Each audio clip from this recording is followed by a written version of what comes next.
Hello, good morning, and welcome back, everyone. Welcome back to this batch of CA Intermediate Advanced Accounting lecture number 2 financial statement of companies की बातचीत कर रहे थे दोस्तों हम लोग.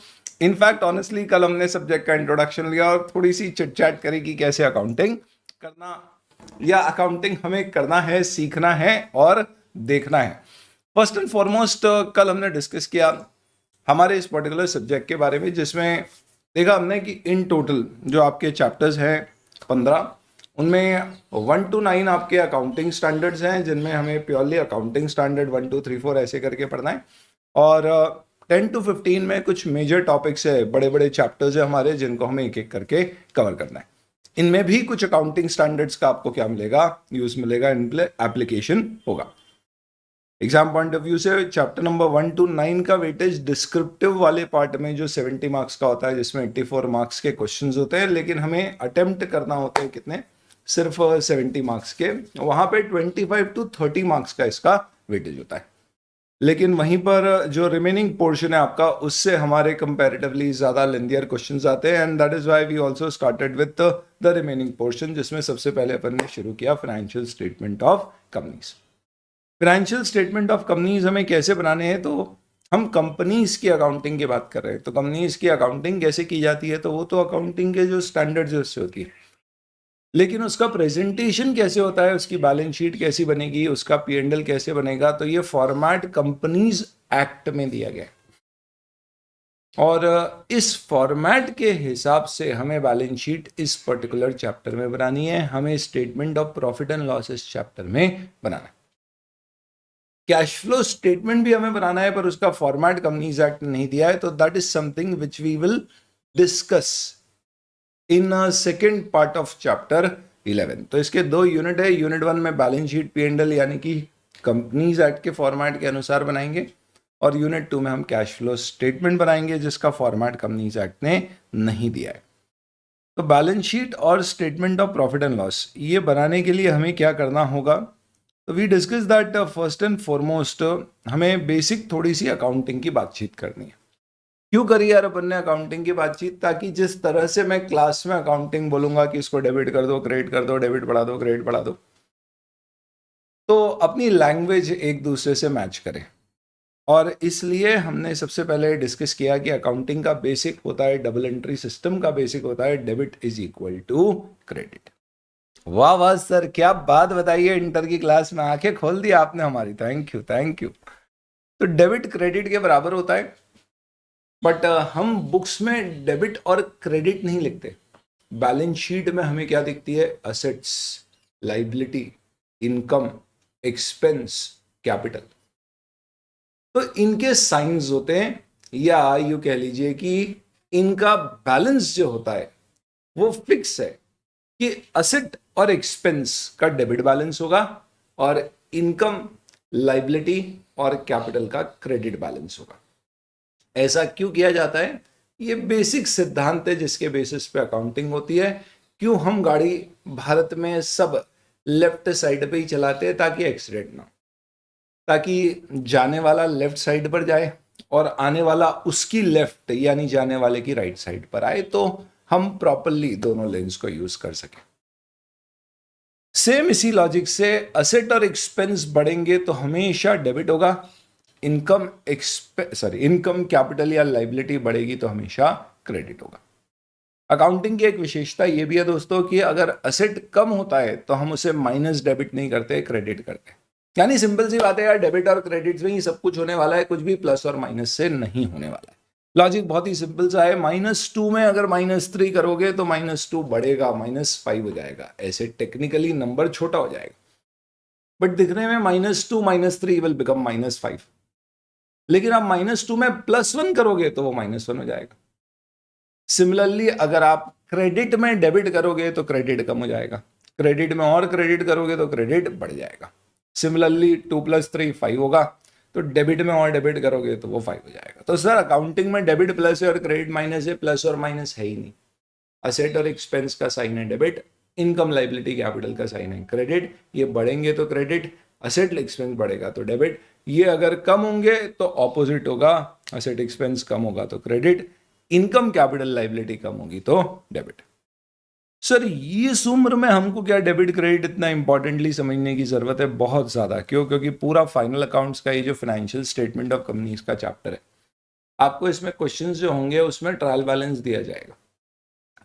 प्लस ऐसा नहीं है कि सिर्फ ट्रायल बैलेंस दे देंगे और बोलेंगे कि इससे बैलेंस शीट और P&L बना दो। अगर वो होता तो हम अकाउंटिंग नहीं भी पढ़ते तो चल जाता, हम सीधे ये पढ़ते कि फॉर्मेट में कौन सी चीज कहाँ जाएगी। जैसे कि कल अपन ने डिस्कस किया था step 3 classification of balance sheet, कि हमें क्या करना है भाई, हमें सिर्फ देखना है ट्रायल बैलेंस में जो जो चीज़ है वो बैलेंस शीट में कहाँ जाएगी। तो इसमें ज़्यादा से ज़्यादा हमें बस ये समझना पड़ेगा कि ये करंट असेट है या नॉन करंट असेट है, या ये प्रॉपर्टी प्लांट इक्विपमेंट है या इन्वेस्टमेंट है या इन्वेंट्री है। बट प्रॉब्लम ये होती है कि एग्जाम में जब आपके सामने क्वेश्चन आता है, इनफैक्ट अभी जब हम मॉड्यूल के क्वेश्चन सॉल्व करेंगे तो आप देखेंगे नॉर्मल केसेस में 90% क्वेश्चन आपके एग्जाम में आते हैं उसमें आपको ट्रायल बैलेंस दिया होता है, बट उसके बाद नोट्स में कुछ एडजस्टमेंट्स दिए होते हैं। वो बोलते हैं कि ये ट्रायल बैलेंस में इन चीज़ों की अकाउंटिंग नहीं हुई है, या ये गलत हो गई है, या इसे सही करना है। और वहाँ पे फिर आपको अकाउंटिंग का नॉलेज भी लगेगा। तो जैसे आपको पूरा ट्रायल बैलेंस दे दिया है और उसके बाद उसके नोट्स में एक इन्फॉर्मेशन दे दी कि खर्चों में कुछ खर्चा पिछले साल का इस साल पे कर दिया है, लेकिन उसे खर्चा बुक किया है। तो rent expense includes prepaid rent of 10,000 which has not been shown as prepaid in the trial balance। तो इसका मतलब है कि अब आपको ये समझना पड़ेगा कि रेंट एक्सपेंस में प्रीपेड रेंट शामिल है। ओके, तब हमें इसे एडजस्ट करना होगा। ओके, तो क्या करेंगे? तो बताइए दोस्तों क्या करेंगे? अगर मैं आपको कहता हूं कि रेंट एक्सपेंस में प्रीपेड रेंट शामिल है 10,000 रुपीज का, बुक्स में आपको रेंट एक्सपेंस दिया हुआ है 1 लाख का ट्रायल बैलेंस, और नोट दिया एक नीचे की गलती से हमसे रेंट एक्सपेंस में 10,000 का प्रीपेड रेंट शामिल हो गया 10,000 रुपीज। तो जब आप इसे फाइनेंशियल स्टेटमेंट में ले जाओगे, बैलेंस शीट और P&L में, तो आप बताइए लॉजिकली आपका खर्चा कितना होगा? 1 लाख रुपीस का अगर रेंट एक्सपेंस दिया और बोल रहे हैं 10,000 प्रीपेड है, तो खर्चा मेरा क्या होना चाहिए? 90,000। पर मैं कितना बुक कर चुका हूं? 1 लाख। यानी मुझे खर्चा कम करना है, तो मैं क्या करूंगा? खर्चा कम करना है तो क्रेडिट, खत्म। क्योंकि एक्सपेंस का साइन होता है डेबिट, उसे कम करना होता है तो करते हैं क्रेडिट। और डबल एंट्री में एक चीज डेबिट होती है, एक क्रेडिट होती है। तो क्रेडिट मिल गया हमें, क्या है? क्रेडिट। खर्चा कम करना है तो उसे क्या कर दिया हमने? क्रेडिट।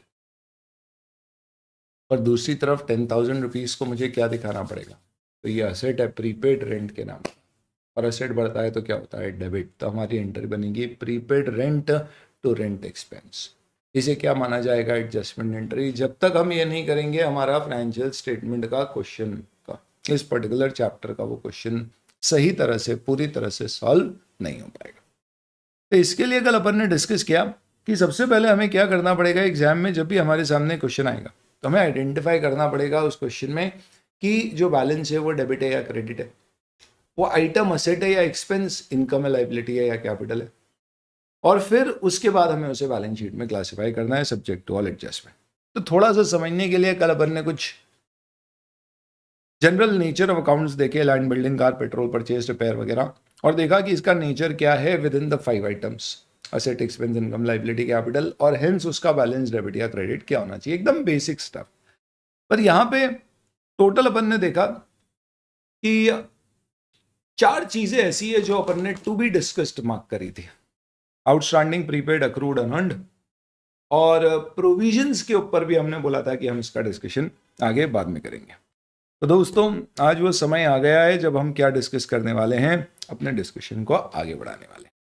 तो ये अपना रिकैप था कल जो भी अपन ने डिस्कस किया। इसके अलावा हमने कल बहुत सारी बातें करी थी सब्जेक्ट से रिलेटेड, कि आपका कोर्स कैसे है, क्या है, पेपर कैसे आता है, कितने क्वेश्चंस आते हैं, ब्रेकअप किस तरह का है, एंड स्टफ लाइक दैट। किताबें क्या मिलेगी, बैच का ड्यूरेशन।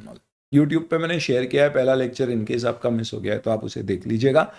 अगर नहीं भी देखा है तो आज के लेक्चर को देखने के लिए जो जितना ज़रूरी कंसेप्ट था मैंने बहुत ही क्विकली आपको एक बार रिकैप करा दिया। अब आई होप कॉपीज सबकी तैयार है दोस्तों। आपकी कॉपीज में आज आप हेडिंग दे दीजिए। अब हम क्या पढ़ने वाले हैं, तो हमारा डिस्कशन चैप्टर 11 का ही चल रहा है, फाइनेंशियल स्टेटमेंट ऑफ कंपनीज का। और इसमें अब हम क्या डिस्कस करने वाले हैं, वी आर डिस्कसिंग स्पेशल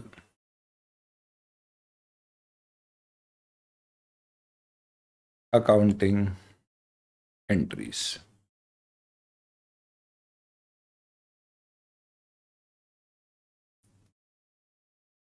अपनी अप्रोच समझ लीजिएगा। हम पहले सारे पॉसिबल एडजस्टमेंट जो आपके एग्जाम में क्वेश्चन में आ सकते हैं उनको इंडिविजुअली पढ़ लेंगे और फिर क्वेश्चंस पे जाएंगे। तो काफ़ी समय लगेगा क्वेश्चंस पे जाने पे, फिर फ़ायदा ये होगा कि जब आप क्वेश्चन सॉल्व करोगे तो आपको एक भी चीज़ नई नहीं मिलेगी।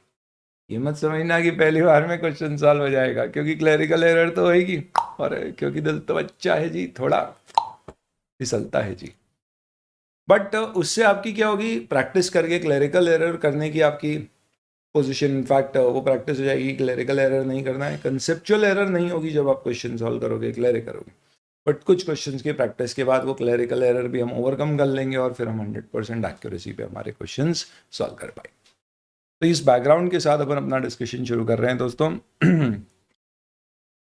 स्पेशल अकाउंटिंग एंट्रीज में सबसे पहले आज अपन डिस्कस करेंगे ये 4 चीज़ें जो आपको समझ में आना बहुत ज़रूरी है, इंपॉर्टेंट है इस चैप्टर के लिए। क्या क्या है इसमें? It includes prepaid, outstanding,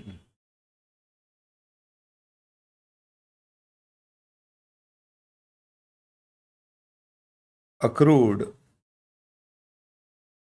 अनऑन्ड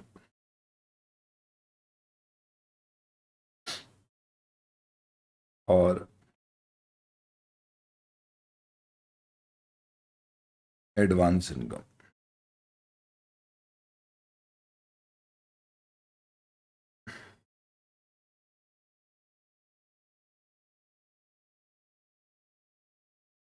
prepaid हम जो बात कर रहे हैं ये अपने आप में प्रीपेड एक्सपेंस है। आउटस्टैंडिंग हम जो बात कर रहे हैं ये अपने आप में आउटस्टैंडिंग एक्सपेंस है। अक्रूड हम जो बात करेंगे वो अक्रूड इनकम होगी। और एडवांस या अनअर्न्ड जो हम बात कर रहे हैं ये भी अपने आप में एडवांस या अनअर्न्ड इनकम है। ये 4 चीज़ें अपने को समझना है। ये जितने भी पॉइंट्स हम पढ़ेंगे आप इसको 1 2 3 4 करके ऐसे नोटिंग करते जाएंगे। ऐसे बहुत सारे पॉइंट्स हम डिस्कस करने वाले हैं, फिर आखिरी में अपन उसको समराइज कर देंगे। हो सकता है कुछ स्टूडेंट्स को ऐसा लगे कि अरे क्या है यार, ये तो एकदम बेसिक 11वीं 12वीं वाला स्टफ है, पर कोई दिक्कत नहीं है दोस्तों, एक बार रिकैप कर लो। तुमको लग रहा है कि यार मेरा बढ़िया ये तो सब आता है, इस पे क्या वापस से पढ़ना है, तो कोई दिक्कत नहीं है। तुम्हारे आंसर देना, तुम्हारे कंसेप्ट और बेहतर होंगे। हो सकता है ऑलरेडी बहुत बेहतर हो, तुम ऑलरेडी सीए बन चुके हो, बस सीए इंस्टीट्यूट तुम्हें पहचान नहीं पाया और फॉर्मेलिटी बाकी है एग्जाम देने की तुमको और सीए बनने की।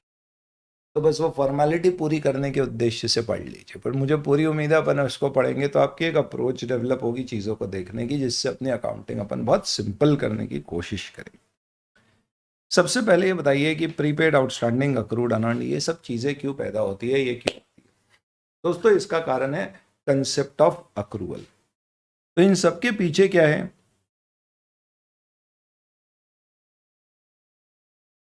Accrual principle of accounting. मतलब क्या?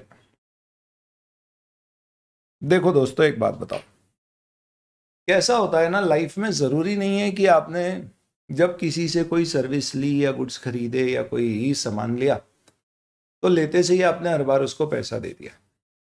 जैसे उदाहरण के तौर पे अपन मूवी देखने गए, तो अपन ने गए बॉक्स ऑफिस पे, हमने टिकट के क्या किया, पैसे दिए, उससे टिकट ली, मूवी देख के आ गए। तो यहाँ पे क्या हुआ, हमने जो पैसे दिए हमारा खर्चा हो गया, उसको जो पैसे मिले उसकी इनकम हो गई। मूवी देखने के बाद इंटरवल में आए हम और बढ़िया हमने पॉपकॉर्न, कोल्ड ड्रिंक्स, समोसे ऑर्डर किए क्योंकि दोस्त पार्टी दे रहा था। तो दोस्त का हाथों हाथ खर्चा हो गया, सामने वाले की हाथों हाथ इनकम हो गई। यानी इन सभी ट्रांजैक्शन में क्या हो रहा है, हाथों हाथ चीजें हो रही है। मैंने पैसे दिए, मुझे सर्विस मिल गई, पैसे दिए, गुड्स मिल गए।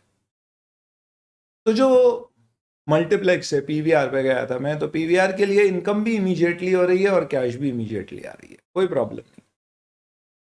बट हर केस में ऐसा संभव नहीं होता।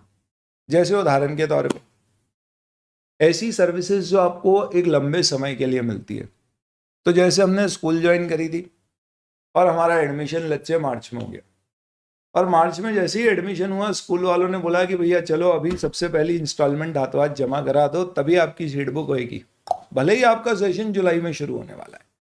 तो मार्च में ही हमारे डैड ने 50,000 रुपीज की पहली इंस्टॉलमेंट जमा करा दी। आप बताइए ये 50,000 की इंस्टॉलमेंट जो स्कूल को मिल गई है, क्या वो स्कूल की इनकम हो चुकी? तो कैश आ चुका है ये तो तय है, पर क्या कमाई हो गई है? नहीं, ये उन्होंने एडवांस में ले लिया। आइडियली स्कूल की इनकम किस पीरियड की है? जब से स्कूल शुरू होगी तब से। बट ऐसा तो हो नहीं सकता कि अपन स्कूल में जाए और डायरेक्ट ने बोल दिया बोले कोई एडवांस की जरूरत नहीं, अपना वचन ही अपना शासन है। हेलो, बोला ओ हो महेश्वती की रानी साक्षात प्रकट हुई है। तो वो ऐसा तो अपन बोल नहीं सकते कि लड़का रोज स्कूल आएगा तो रोज की फीस लेके आ जाएगा। तो कितनी हो रही है भैया आपकी दिन की फीस, बताओ जरा। अच्छा, 500 रुपये दिन की है ना, लड़का रोज 500 रुपये आपको दे देगा आके, कोई बड़ी बात नहीं है। तो सुबह आप चौकीदार को खड़ा कर देना, रोज आएगा 500 रुपये दे देगा, चिंता मत करो। किसी दिन छुट्टी मारेगा तो अगले दिन 2,000 रुपये देगा। पॉसिबल ही नहीं है ऐसा, ऐसे ट्रांजैक्शन कर ही नहीं सकते। तो ये रियल लाइफ में कमर्शियल वर्ल्ड में ऐसा होता है दोस्तों कि आपको जब पैसा देना होता है और उसके बदले में जब आपको सर्विसेज मिलती है, ये दोनों चीजें हो सकता है सेम पॉइंट ऑफ टाइम पर ना हो, और इस कारण से ये पॉसिबल है कि एक्सपेंस बुक कभी होगा लेकिन उसकी कैश आगे या पीछे रिसीव होगी। तो ऐसी सिचुएशन में क्या क्रिएट होता है? ये 4 चीजें आपकी बुक्स में क्रिएट होती है। तो ये चारों चीजें सिर्फ और सिर्फ तभी बनेगी जब आपके पास गुड्स या सर्विसेज आ गई है पर आपने लच्छे पैसे नहीं दिए, या आपने पैसे दे दिए लेकिन गुड्स और सर्विस आपको बाद में मिलेगी। तो अपन स्कूल के पॉइंट ऑफ व्यू से बात करते हैं। स्कूल को जो पैसा मिला फीस के नाम पे, वो स्कूल के लिए क्या माना जाएगा? इन चारों में से बताइए जल्दी से। तो स्कूल को पैसा एडवांस में मिल गया, आपको मुझे बताना है कि इन चारों में से इसे क्या माना जाएगा। I am waiting for your answer. चलिए, एडवांस इनकम। और एडवांस इनकम क्या होगी ये तो बताओ। अरे सर पूछा ही नहीं तो क्यों बताएंगे? क्या ये लाइबिलिटी होगी या इनकम होगी आपकी? और हेंस ये जो पैसा स्कूल को मिला है वो स्कूल क्या करेगी? डेबिट करेगी या क्रेडिट करेगी? तो सबसे पहली चीज, स्कूल को जो पैसा एडवांस में मिल गया है वो उसकी एडवांस इनकम है। क्यों एडवांस इनकम है? सिंपल सी बात है कि उसकी इनकम है लेकिन उसे एडवांस में मिल गया। चलो मैं आपको थोड़ा परेशान करने के लिए एक और सवाल पूछता हूं। अगर स्कूल को ये पैसा रिफंड करना ही नहीं है, यानी स्कूल ने ऐसा कहा है कि आपको 50,000 रुपीज मार्च में जमा करना है एडवांस, ये आपकी पहली इंस्टॉलमेंट है स्कूल की फीस की।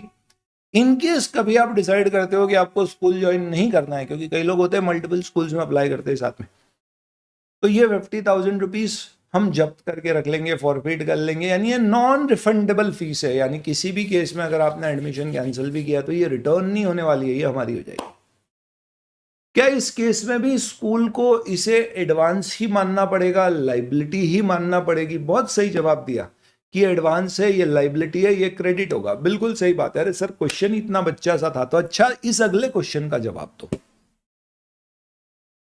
अच्छा, आप ये कह रहे हो कि स्कूल ने बोला कि पैसा पहला दे दो एडवांस में, जुलाई 25 से आपका सेशन शुरू होगा, मार्च 25 में 50,000 रुपीज पैसे आ गए और ये नॉन रिफंडेबल है, यानी कि स्कूल ज्वाइन करेगा बच्चा तो मोस्ट वेलकम है, नहीं करेगा तो भीड़ कम है।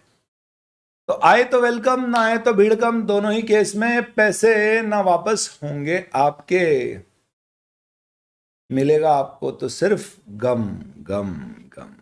थैंक यू जी, थैंक यू। तो हो सकता है कि आपको ऐसा लगे कि यार ये पैसा अगर नॉन रिफंडेबल है तो इस केस में तो फिर इनकम बुक कर लेना चाहिए, क्योंकि स्कूल के लिए तो कोई लाइबिलिटी नहीं है पैसा लौटाने की।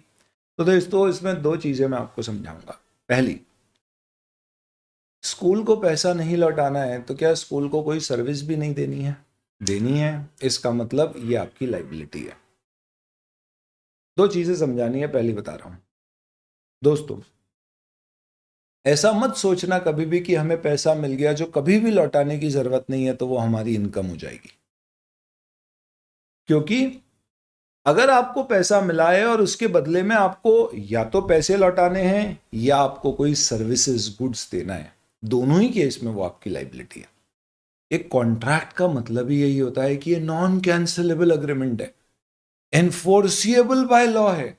इसका मतलब अगर हमें पैसा मिल गया या ये कॉन्ट्रैक्ट हो गया तो अब दोनों पार्टी इससे पीछे नहीं हट सकती। स्कूल सर्विस देने से मना नहीं कर सकती है, एडमिशन से मना नहीं कर सकती है, और आप विड्रॉ नहीं कर सकते। अगर करोगे तो कॉम्पनसेशन पेनल्टी के रूप में देना पड़ेगा। तो अगर आपको पैसे नहीं लौटाने हैं पर सर्विस तो देनी है, तो किसी भी केस में अगर आपको पैसे मिले हैं जिसके बदले में या तो पैसे लौटाना पड़ेंगे या आपको आगे कोई सर्विस देना होगी, भले ही पैसे लौटाने की कोई कंडीशन नहीं है, आप उसे इनकम नहीं मान सकते, आप उसे लाइबिलिटी मानोगे, वो आपके लिए एडवांस इनकम ही होगा। पहली बात तो क्या समझ में आया कि पैसा मिलना और उसके बदले में सर्विसेज देना, गुड्स देना अलग अलग टाइम पर हो सकता है। पैसा पहले मिल गया, सर्विस बाद में दोगे, तो इसे मानेंगे ये एडवांस है, हमारी लाइबिलिटी है। क्यों लाइबिलिटी है? क्योंकि हमारा दायित्व है कि इसके बदले में हमें बाद में क्या करना पड़ेगा, we will have to provide services, whether we have to provide service और we have to return the money.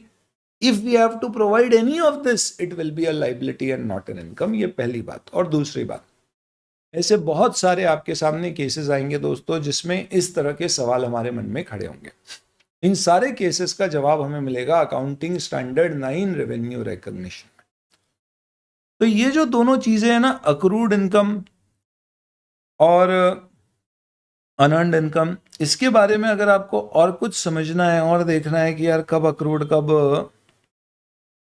Unearned होगी नहीं होगी, ये सब अकाउंटिंग स्टैंडर्ड 9 रेवेन्यू रिकॉग्निशन उसका नाम है, उसमें और डिटेल में पढ़ेंगे। तो आपका इतना बढ़िया सिलेबस है कि अभी अपन बेसिक अकाउंटिंग कर रहे हैं, पर जब अपने को अंदर गहराइयों में उतरना पड़ेगा तो we will get into accounting standards, और वो एग्जैक्टली बताएंगे कि किस केस में आप इनकम बुक कर सकते हो, किस केस में नहीं। तो चलो मैं आप लोगों से एक ऐसे ही सवाल पूछता हूं दोस्तों, हो जाए। समझिए कि किसी ने इंटरमीडिएट में रजिस्ट्रेशन कराया और उसने सीए इंस्टीट्यूट को पैसे दे दिए। तो लेट्स से आपने इंटरमीडिएट में रजिस्ट्रेशन कराया और आपका ये रजिस्ट्रेशन, एक एग्जांपल लेता हूं मैं, कि आपने रजिस्ट्रेशन कराया and you have got your registration done in January. 1 जनवरी को आपने इंस्टीट्यूट को फीस दे दी। कितने रुपए की fees they the sir? Let's say for example 12,000 intermediate registration के पैसे दे दिए। आप बताइए इसे आईसीआई इनकम क्या बुक करेगा? क्या इंस्टीट्यूट ये जो 12,000 रुपीज उसको रिसीव हुए हैं जनवरी में इंटरमीडिएट के लिए, लेट्स से आपने जनवरी में रजिस्ट्रेशन कराया है और आपकी exams let's say next year जनवरी में, अरे सर सितंबर आएगा, अरे मेरे भाई मान जाए, तो you have got yourself registered in January and you will be giving your exams in the next year January, 12 महीने बाद। मेरा आपसे सवाल यह है कि जो पैसे इंस्टीट्यूट ने आपसे लिए हैं जनवरी में 12,000 रुपीज फॉर योर इंटरमीडिएट, क्या आईसीआई उसे इमीडिएटली इनकम बुक कर देगा? क्योंकि आईसीआई ने कहा अब तुम एग्जाम दो ना दो, कुछ करो नहीं करो, तुमको ये पैसे तो देना ही है, ये डूब गए। नहीं। क्या इसे इनकम बुक किया जाएगा? बताओ बताओ बताओ। नहीं बुक करेंगे। अगला सवाल, सर इसे इनकम कब बुक करेंगे? तो सर इसे इनकम बुक किया जाएगा 12 मंथ्स के पीरियड में, 1,000 एवरी मंथ, या जब स्टूडेंट एग्जाम दे देगा, या प्रोरेटा बेसिस पे। ये चीजें अभी नहीं समझ रहे, ये सब डिटेल्स AS9 में। तो अगर आपको रेवेन्यू समझना है कैसे बुक होता है डिटेल में, तो वो कहां पर आएगा? एक अकाउंटिंग स्टैंडर्ड 9 में। सिमिलरली हर चीज के लिए हमें एक अकाउंटिंग स्टैंडर्ड मिलेगा मोर और लेस, जो बताएगा उसकी अकाउंटिंग कैसे होती है। अभी हमारा ऑब्जेक्टिव उन डिटेल्स में जाने का नहीं है, बेसिक लेवल पे समझना है कि भैया बुक्स में कब इनकम दिखाना है अलाउड और कब हमें उसे लाइबिलिटी बताना पड़ेगा, कब असेट दिखेगा, कब एक्सपेंस दिखेगा। तो थोड़ा बैकग्राउंड क्लियर होते जा रहा है आई होप। और इसी के साथ अब अपन डिस्कस करते हैं कि ये 4 चीजों की अकाउंटिंग कैसे होती है। तो दोस्तों सबसे पहले मैं आपको इन सभी के मतलब समझाता हूं। First and foremost let's start with prepaid expense. एक बात बताओ, ये सब जो डिस्कशन अपन कर रहे हैं अभी तक, जो भी अपन ने किया है, आपको ऐसा लग रहा है क्या कि यार ये तो बहुत ही बेसिक है यार, लेवल ही नहीं है यार, कहाँ आ गए, बीकॉम की क्लास तो नहीं है? एक बार दोबारा पूछ लो भाई, बीकॉम फर्स्ट ईयर का सेशन चल रहा है क्या? ऐसा फील हो रहा है क्या आपको, या लग रहा है कि नहीं यार एक बार समझ लेते हैं चीजों को? जल्दी बोलो बेटा, बोलो बोलो बोलो, बोलना पड़ेगा। प्रीपेड एक्सपेंस का मतलब क्या होता है? When the entity has paid for the expense but is yet to receive the service. Normally service के अगेंस्ट होगा, क्योंकि गुड्स के अगेंस्ट होगा तो फिर अपन एडवांस टू सप्लायर या ऐसा कुछ कहेंगे. चलिए बढ़िया है, कोई दिक्कत नहीं है, ठीक है, थैंक यू ब्रदर. तो entity has paid for the expense but is yet to receive the service. हमें सर्विस मिलना अभी भी बाकी है, तो उसे कहते हैं प्रीपेड एक्सपेंस. ठीक है. और दूसरा है हमारा आउटस्टैंडिंग एक्सपेंस.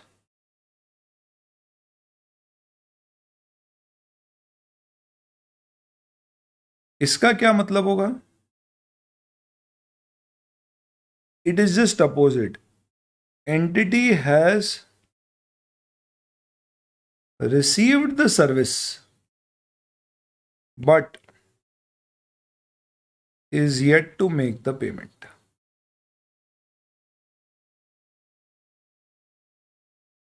दोनों ही केस में अक्रूअल प्रिंसिपल के कारण हमें अकाउंटिंग एंट्री क्या करना पड़ेगी?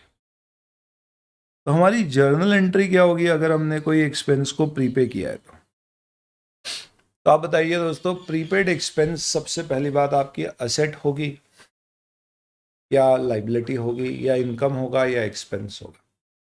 तो प्लीज एक चीज दिमाग में फिट कर लीजिए, प्रीपेड एक्सपेंस मेरा असेट है. क्यों असेट है? क्योंकि मैंने पैसा पहले दे दिया और मुझे सर्विस बाद में मिली. और अक्रूवल कंसेप्ट कहता है कि भाई अगर कोई चीज का पैसा तुमने दिया है पर अगर सर्विस अभी नहीं बाद में लोगे तो वो अभी तुम्हारा खर्चा नहीं है. सिमिलरली अगर तुमने कोई खर्चा अभी कर दिया है लेकिन उसके पैसे दिए नहीं है तो वो तुम्हारा खर्चा अभी कर दिया है, तो इस साल का खर्चा है, भले ही पैसे नहीं दिए, वो खर्चा जब पैसे देंगे तब का नहीं है, जब खर्चा हो गया तभी का.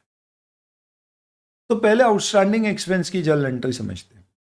आउटस्टैंडिंग एक्सपेंस में सबसे पहली बात, मैं एक एग्जाम्पल ले लेता हूं आपसे के साथ, उससे अपन डिस्कस करते हैं. एग्जाम्पल मेरा ये है कि मार्च मंथ में इलेक्ट्रिसिटी कंज्यूम्ड करी मैंने. कितने की करी sir? Of 20,000 but amount paid in April. तो मुझे मार्च में पता पड़ गया था 20,000 का हमारा बिजली का बिल आएगा, लेकिन मैंने अमाउंट उसका अप्रैल में पे किया. तो आप बताइए ऐसी सिचुएशन में आप इसे कब खर्चा बुक करेंगे? तो लेट्स से मैं बात कर रहा हूँ मार्च 2024 और अप्रैल 2024 की. तो हमें क्या करना होगा? मार्च 2024 में ही इसे एक्सपेंस बुक करना पड़ेगा, क्योंकि हम इलेक्ट्रिसिटी कंज्यूम कर चुके हैं. ऐसी होता है ना, बिजली आप कंज्यूम करते हो पर उसका पेमेंट अगले महीने करते हो. तो आप खर्चा जब पे करोगे तब नहीं, अभी का मानोगे. तो आप एंट्री क्या करोगे? तो सबसे पहले बताइए कि आपने बिजली कंज्यूम करी है 20,000 की, तो खर्चा है आपका, खर्चा पड़ता है तो क्या होता है? डेबिट. तो हमें करना पड़ेगा इलेक्ट्रिसिटी एक्सपेंस डेबिट. और क्रेडिट किसे करना पड़ेगा बेटा? तो सर इलेक्ट्रिसिटी का खर्चा है और हमने क्या किया है सर? हमारी लाइबिलिटी बढ़ गई है. हाँ, तो अब मैं टू वगैरह नहीं लिखता, सिर्फ डेबिट क्रेडिट लिखता हूँ. तो मैं कहूँगा कि हमारी लाइबिलिटी बढ़ी है, तो ये लाइबिलिटी को क्या नाम दिया जाता है? बस ये इसका नाम है आउटस्टैंडिंग एक्सपेंस अकाउंट क्रेडिट. ये लाइबिलिटी है और लाइबिलिटी बढ़ती है तो क्रेडिट है. ये एक्सपेंस है और एक्सपेंस अगर बढ़ता है तो डेबिट है.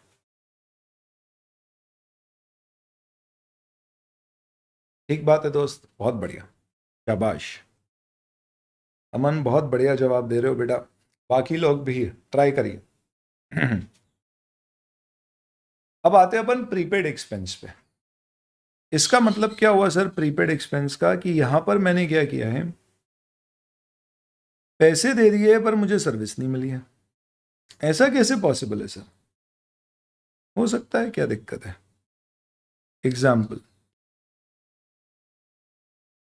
Rent for April 2024 5,000 paid on 31st March 2024।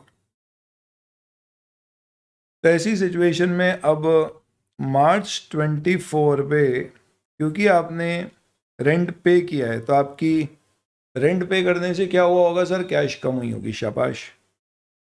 तो कैश अकाउंट हमारा क्या हो गया, कैश एसेट है, एसेट कम होता है तो क्या होता है, क्रेडिट। तो हमें क्या करना पड़ेगा, क्रेडिट।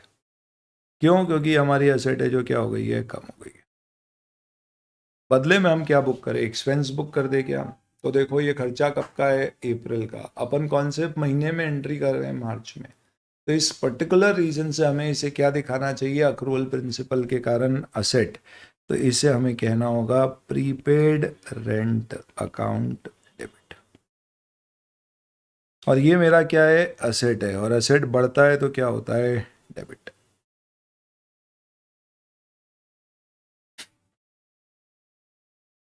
तो अब मैं आपके सामने एक सवाल रखता हूं और मुझे इस पर्टिकुलर सवाल में आप लोगों से एक जवाब चाहिए। मेरा सवाल ऐसा है कि एकदम बेसिक क्वेश्चन कर रहा हूं, पर मालूम है क्या चीज करने वाले हैं। आपके मन में कई सारे सवाल बेसिक पैदा हुए होंगे शायद 11th-12th फाउंडेशन लेवल पे, जो आपने शायद पूछे नहीं होंगे क्लास में कि यार इतना बेसिक है क्या पूछे। मैं आपको उस लेवल पे ले जा रहा हूँ। अब एक चीज समझना दोस्तों, शुरू में कुछ दिनों तक अपन पहले बेसिक सेट करेंगे अपने। ये चीजें अगर आपने अभी यहाँ पर क्लियर कर ली वंस फॉर ऑल, आपको पूरे इंटरमीडिएट के सिलेबस में कहीं ना कहीं किसी ना किसी चैप्टर में ये चीजें काम आएंगी। और ये कंसेप्ट से जो बेसिक छोटी सी गलती कर देता है बच्चा, जिसके कारण से फुल मार्क्स आने से रुक जाता है, वो गलतियां खत्म होगी। अपना टारगेट है दोस्तों कि अगर कोई बच्चा 100 में से 100 लाना चाहता है तो मैं उसकी तैयारी करवाने की कोशिश करूँगा। किसी को 60 में खुशी हो रही है तो बहुत आसानी से लेके आएंगे, बट अपनी तैयारी पूरे की रहेगी। मेरा काम, लेट्स से फॉर एग्जांपल मैंने आपको कहा कि हमने कोई एक पर्टिकुलर जगह ली रेंट पर। लेट्स से फॉर एग्जांपल आपको हॉस्टल में आप रुकने के लिए गए, तो हॉस्टल में रुकने के लिए आपने हॉस्टल का रेंट पे करना था। अब ये जो हॉस्टल है इसमें तो भाई आप इंटर की पढ़ाई करने के लिए लेट्स से इंदौर शहर आए, फेस टू फेस फास्ट पे क्लासेस ज्वाइन करने के लिए। आपने बोला चलो हॉस्टल ज्वाइन कर लेते हैं। आपने बोला यहीं से पढ़ाई करेंगे, यहीं एग्जाम देंगे, साल भर यहीं रुकना है। तो आपने 1 जनवरी 2024 को हॉस्टल रेंट पूरे साल का पे कर दिया। लेट्स से आपका रेंट कितना था, 10,000 रुपीज पर मंथ हॉस्टल का रेंट था। तो 1,20,000 साल का पूरा हाथों हाथी यहीं पर पे कर दिया। क्यों, क्योंकि हॉस्टल बहुत ही बढ़िया लगा आपको, क्योंकि सामने ही गर्ल्स हॉस्टल है और आपको जो रूम मिला है वो एकदम हा। चलिए उसके रूम के सामने।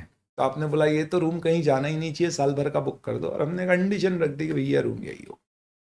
मेरा सवाल इसमें आपसे अब सिर्फ ये है कि यहाँ पे प्रीपेड रेंट आप कितना मानेंगे। 1,20,000 1 जनवरी को आपने पे किया है। आप ध्यान रखिएगा कि आपका financial year ends on March 2024। Sir ये फाइनेंशियल ईयर क्या होता है, इतना मुझे उम्मीद है कि आपको मालूम होगा। तो मेरा सवाल है कि प्रीपेड रेंट कितना होगा, 1,20,000 होगा या 90,000 होगा या 30,000 होगा या नील होगा। और दोस्तों ये मैंने आपको एक MCQ पोल के रूप में शेयर किया है, जिसे अब आपको देखना है और कोशिश करना है इसे सॉल्व करने की। Oh, what was that? Give me a minute, I'm so sorry. क्या हो रहा है सर? अरे कोई चिंता मत करो, 1 मिनट दे दो बेटा अपने। अरे बच्चों को भी तो बताना है।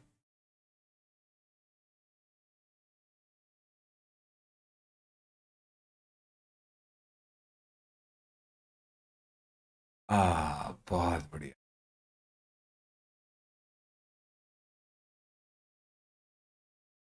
ये सवाल आ गया, आप लोगों को ट्राई करने का है बॉस। मालिक जवाब देने का है इसका। चलो चलो चलो जवाब दीजिए।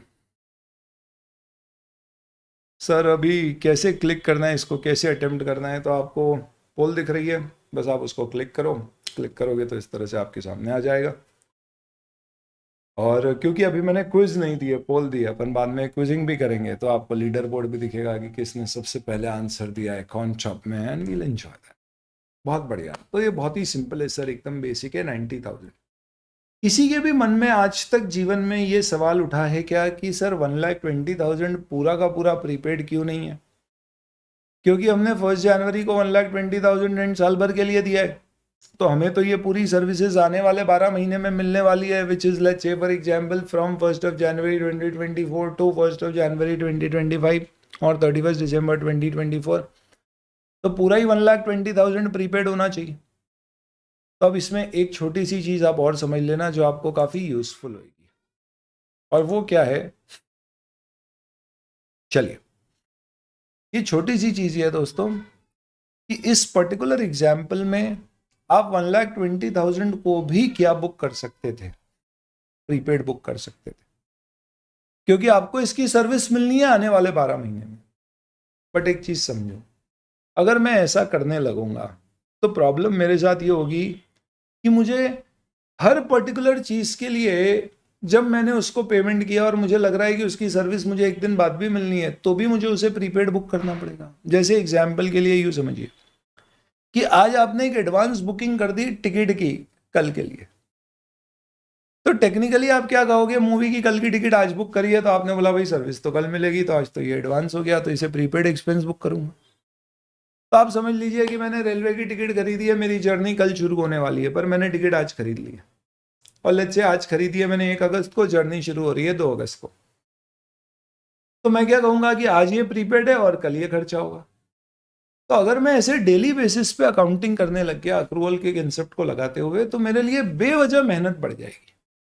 तो एक बहुत इंपॉर्टेंट बट छोटी सी बात मैं आपको बता रहा हूं, क्योंकि अल्टीमेटली अकाउंटिंग इंटरनल यूजर्स के लिए हो रही है।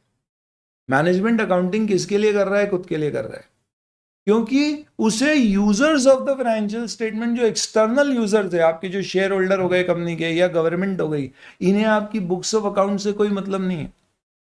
इन्हें सिर्फ मतलब किससे है? आपके फाइनेंशियल स्टेटमेंट से। हाँ, कभी फ्रॉड हुआ तो बुक्स देख के पता करेंगे कि आपने कुछ गड़बड़ तो नहीं किया, अदरवाइज आपसे कभी भी इनकम टैक्स ये नहीं बोलेगा कि आपकी बुक्स हमें भेजो, वो सिर्फ बोलेगा भैया आपकी बैलेंस शीट P&L बना के भेज दीजिए इस साल की।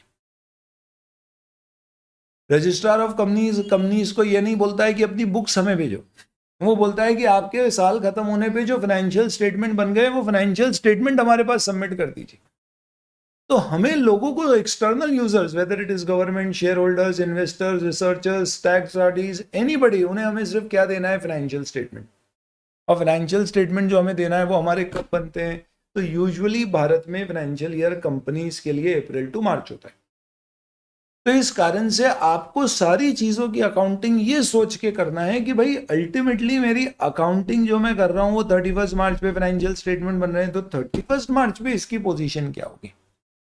तो क्योंकि मुझे पता है कि ये जो मैंने एग्जाम्पल आपके सामने लिया जिसमें मैंने कहा कि भैया हमने क्या किया है, इन टोटल रेंट एक्सपेंस हमारा कितना है, तो हमने 1,20,000 का रेंट दिया है, ये प्रीपेड है 1 जनवरी को, बट मुझे मालूम है कि जनवरी, फरवरी, मार्च 3 महीने की सर्विस मैंने ले ली, और 31 मार्च को मैं अकाउंटिंग कर रहा हूँ, तो मेरे लिए 31 मार्च के बियॉन्ड 9 मंथ्स की अभी भी रेंटल सर्विसेज लेना बाकी है। इसका मतलब सिर्फ 90,000 को प्रीपेड बुक करना सही होगा। बहुत ध्यान से समझना मैं आपको जो समझा रहा हूँ। तो इसके लिए कोई भी खर्चा हो सकता है कि आप इसे आज प्रीपेड बुक करते तो गलत नहीं होता, लेकिन हम यूजुअली इसे प्रीपेड कितना बुक करेंगे? पूरा 120 नहीं करेंगे, सिर्फ 90,000 करेंगे। अब मैं जो आपसे बात करने जा रहा हूं उसे ध्यान से समझिएगा, चीजें थोड़ी सी ट्रिकी होने वाली है, और अगर हो सकता है कि आप लोग बोले यार ये तो बहुत ही बेसिक है सर, कोई दिक्कत नहीं।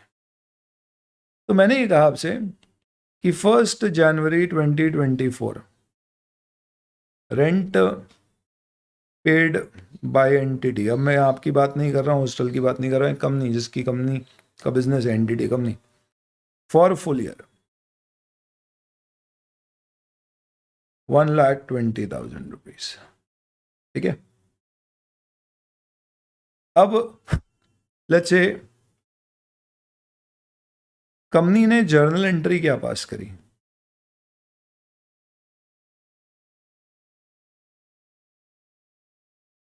तो मैं आपके सामने 3 सिचुएशन ले रहा हूं, अपन तीनों को अलग अलग डिस्कस करेंगे। केस ए, सही एंट्री कंपनी को क्या पास करना चाहिए थी? तो कंपनी की कैश कम हुई है, कैश एसेट है तो क्रेडिट हो जाएगा 1,20,000 से।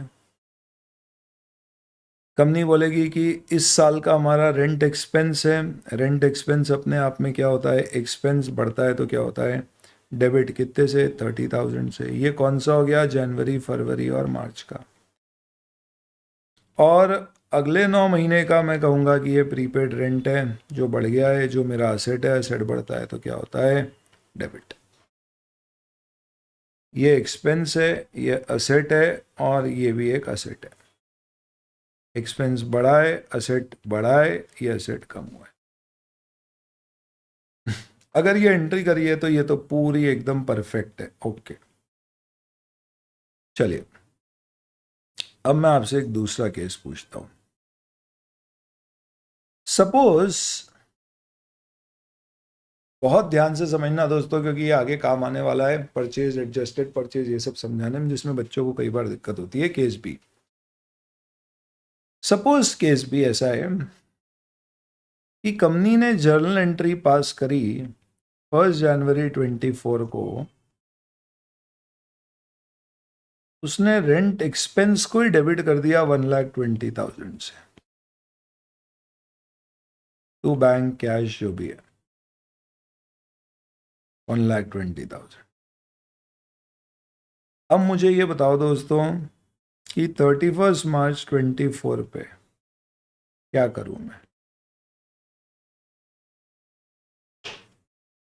मैं रुकूंगा, आप जितना समय लेंगे उतनी देर रुकूंगा, पर जब तक आप जवाब नहीं देंगे मैं आगे नहीं बढ़ूंगा। कंपनी ने रेंट एक्सपेंस बुक कर दिया 1,20,000 रुपीज का 1 जनवरी 24 पे। सर ये क्या किया, ये तो 12 मंथ्स का रेंट था, तो खर्चा कैसे बुक कर दिया? अब कर दिया तो कर दिया, गलत किया तो तुमको सही करना है, इसीलिए तो तुमको पैसे दे रहे, चार्टेड अकाउंटेंट तुमको रखा क्यों है, गलतियों को सही करने के लिए। अगर मैनेजमेंट ही सब सही कर लेता तो हम सीए क्या करते हैं, मंजीरा में जाते हैं। हमने बहुत बढ़िया, करो गलती तभी तो हमारी जरूरत महसूस होगी, तभी तो हमको अपॉइंट करेंगे। तो तुम्हें अपॉइंट किया गया एक चार्टेड अकाउंटेंट और बोला है कि यार हमने ये एंट्री कर दिया, अब आप बताइए 31 मार्च 2024 पे हम क्या करें। मैं रुका हूं आप लोगों के जवाब के लिए, बताइए जल्दी से क्या होगा, रेक्टिफिकेशन होगा, ठीक है। रेक्टिफिकेशन क्या होगा बताओ, रेक्टिफिकेशन की एंट्री बोलो, चलो चलो चलो। अरे ओए, इंग्लिश की क्लास नहीं है ये कि we have to rectify, the word used is rectification. Accounts की अकाउंट्स में बोलो क्या करेंगे, अरे बोलो क्या करेंगे, क्या करेंगे, क्या करेंगे, हवन करेंगे, हवन करेंगे, हवन करेंगे। भाई जल्दी बोल बेटा। तो एक सिंपल सा लॉजिक दिमाग में रखना है आपको, कुछ नहीं करना। हो सकता है कि आपने इसे एडजस्टमेंट एंट्री या रेक्टिफिकेशन एंट्री के नाम से पढ़ा हो, सब दिमाग से हटा दो, बहुत ही सिंपल है। अकाउंटिंग से सिंपल चीज दुनिया में कुछ नहीं बनी है शायद। अरे भाई तुमसे क्या हो गया, रेंट का खर्चा 120 बुक हो गया, पर तुम्हारा एक्चुअल में रेंट का खर्चा कितना है? सर हमारा रेंट का खर्चा इस साल का सिर्फ 30,000 है। तो तुमने खर्चा बुक किया 120 पर तुम्हारा खर्चा था 30, तो तुमने कितना ज्यादा बुक कर दिया 90, तो 90,000 से खर्चा कम कर दो। कम करने का मतलब क्या होता है, उसे क्रेडिट कर दो,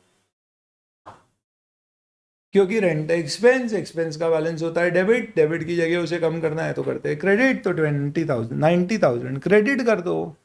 पर आप बताइए बुक्स में हमें ये क्रेडिट करना है तो एक चीज क्रेडिट होगी तो एक डेबिट भी होगी, डेबिट क्या करेंगे? तो ये बताओ 90,000 रुपीज क्या है तुम्हारा? सर ये असेट है हमारा। कैसे असेट है सर? क्योंकि हमें एक तरह से एक तरह से सर हमें आगे सर्विस मिलने वाली है। बहुत बढ़िया, तो ये असेट का नाम क्या है सर? Prepaid rent.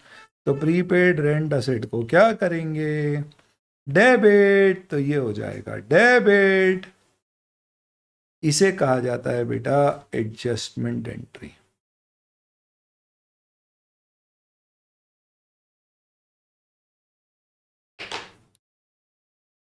तो ज्यादातर क्वेश्चंस जो आपके सिलेबस में आने वाले हैं, किसके क्वेश्चंस आने वाले हैं अपने सिलेबस में? ट्रायल बैलेंस देंगे और बोलेंगे बैलेंस शीट P&L बनाओ, उसमें आपको एडजस्टमेंट दिया जाएगा। ये फाइनल अकाउंट्स में आपने हो सकता है फाउंडेशन लेवल पे पढ़ा हो, छोड़ा हो, 11वीं 12वीं में पढ़ा हो, याद नहीं हो, भूल गए हो, जो भी है, बट ये आपको समझना है कि ये एडजस्टमेंट एंट्री कहलाती है।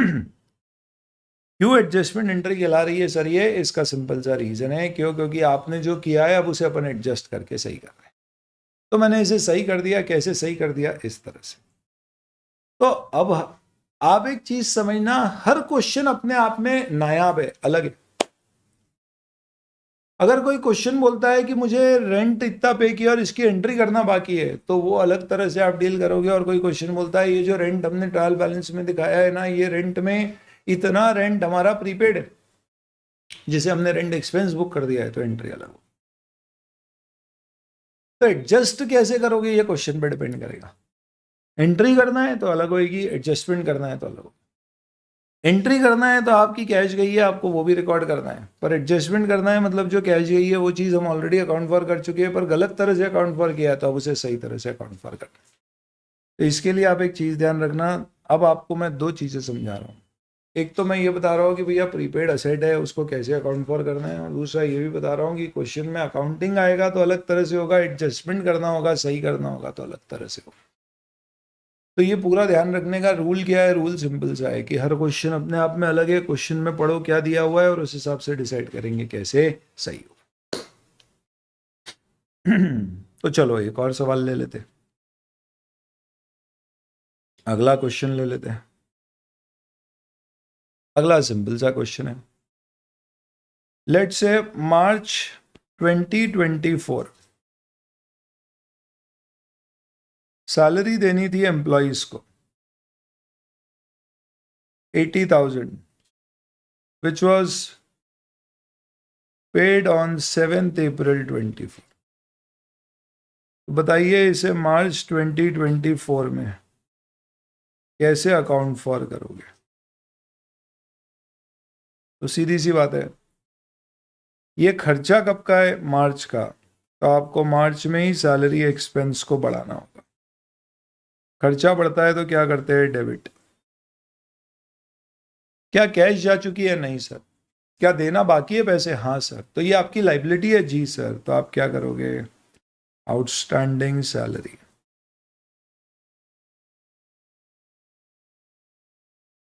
ये आपकी लाइबिलिटी है, ये बढ़ जाएगी, इसलिए क्रेडिट। Expense liability. इसमें थैंकफुली दो केस पढ़ने की जरूरत ही नहीं है जैसी प्रीपेड में पड़ी थी, क्योंकि प्रीपेड में क्या हुआ था, कैश पहले चली गई थी तो वहां गलत एंट्री हो सकती है कि मैंने पूरे को खर्चा बुक कर दिया, तो बाद में एडजस्ट करूंगा। पर यहाँ पे गलत एंट्री होने की बात ही नहीं है। क्यों? क्योंकि यहाँ पे कैश गई नहीं है, तो यहाँ पे सीधे एंट्री होगी कि भैया खर्चा बुक नहीं हुआ है तो बुक कर दो। तो यहाँ पे एक ही सिचुएशन क्रिएट होती है। ये जो अपन ने कुछ एग्जाम्पल देखे ना बेटा, ये काहे के एग्जाम्पल है? एक्सपेंस के। दोनों में हमने क्या देखा है? हमने एक्सपेंस देखा है। पहले कौन सा खर्चा देखा? प्रीपेड, और बाद में देखा आउटस्टैंडिंग। तो आप यहाँ पे नोट कर लीजिए, प्रीपेड एक्सपेंस आपका असेट है, आउटस्टैंडिंग एक्सपेंस आपकी लाइबिलिटी है। ऐसा नहीं है कि नाम के पीछे एक्सपेंस लिखा है तो इसका मतलब क्या हुआ? ये एक्सपेंस। नाम के पीछे एक्सपेंस लिखा है इसका मतलब ये नहीं है कि ये एक्सपेंस होगा। आपको पूरा पड़ता है। प्रीपेड एक्सपेंस और एक्सपेंस पे जमीन आसमान का फर्क है दोस्तों। एक्सपेंस इज अ खर्चा, prepaid expense will become a खर्चा पेड इन एडवांस, मतलब आपकी एसेट। अब आते हैं अपन अक्रूड इनकम और अनअर्न्ड इनकम पे। ये दोनों टर्म्स यूज करते हैं। What is accrued income?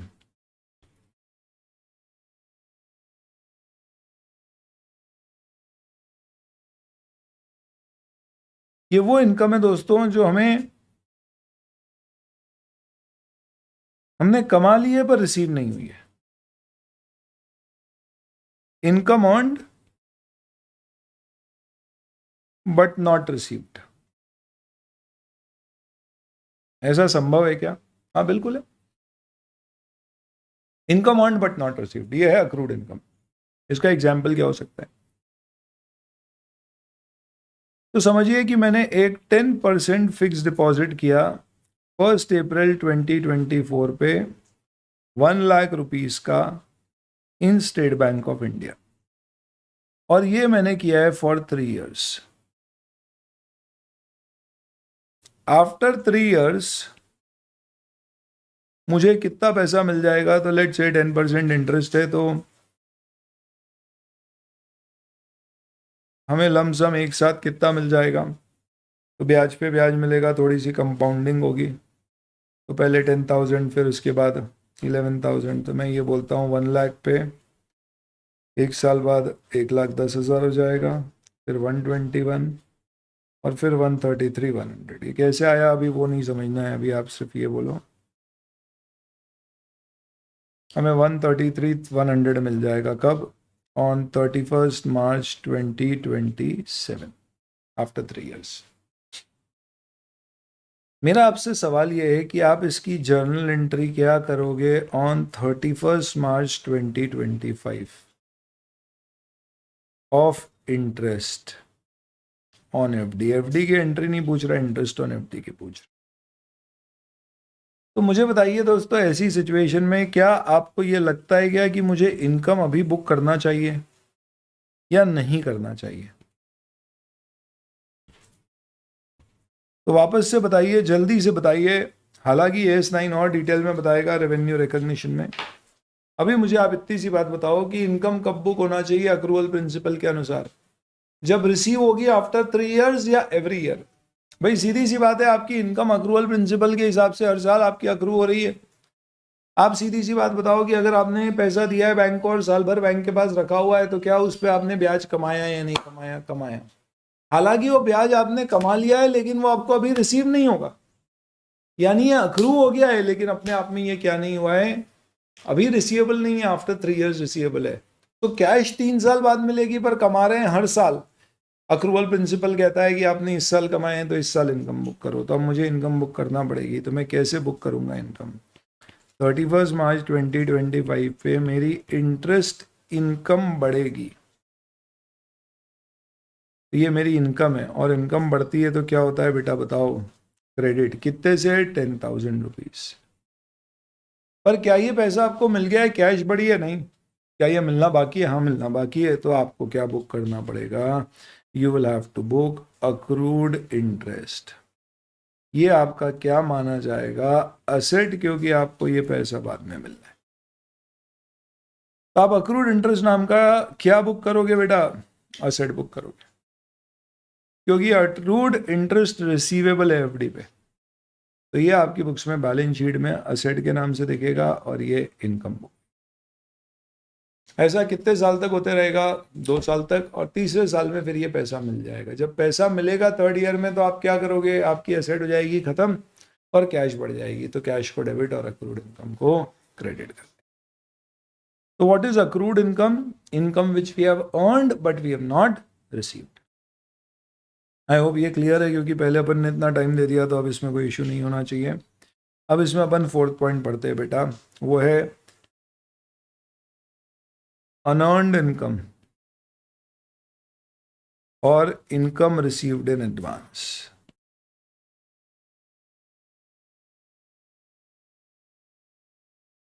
ये बिल्कुल अपोजिट है अभी जो अपन ने पढ़ा उसका। इसका मतलब क्या है? It means income is received but the services और the promise is yet to be performed.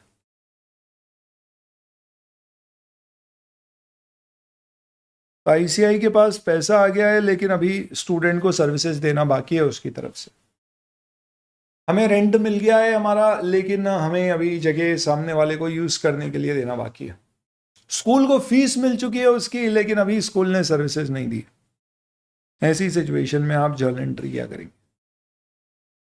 तो यहां पे 2 एग्जाम्पल्स बनेंगे के से। लेट्स से स्कूल को क्या हुआ है? School fees received in advance by school. Obvious सी बात है स्कूल को ही मिलेगी फॉर फुल ईयर 1,20,000, और ये लेट्स से उसे मिल गई 1 जनवरी 24। अब आप बताइए ऐसे केस में आप क्या करोगे? स्कूल या स्कूल एंट्री क्या करेगी 1 जनवरी 24 को? स्कूल को पैसा कितना मिला है बेटा बताओ? सर स्कूल को पैसा 1 जनवरी 24 को कैश मिली है। कैश एसेट है, एसेट बढ़ती है तो होता है डेबिट। इसमें से सर वो इनकम कितनी बुक कर सकती है? तो sir fees income as such देखा जाए तो इस साल अपन बुक 30,000 कर सकते हैं 3 महीने की, अज्यूमिंग कि हर महीने की इक्वल इनकम है। ऐसा होता है क्या, वो अपन ES9 में और पढ़ेंगे। तो ये मेरी इनकम है, आप अभी चाहो तो अभी बुक कर लो, बाद में करना है बाद में कर ले। तो आपके पास कितने की लाइबिलिटी बुक करना पड़ेगी आपको?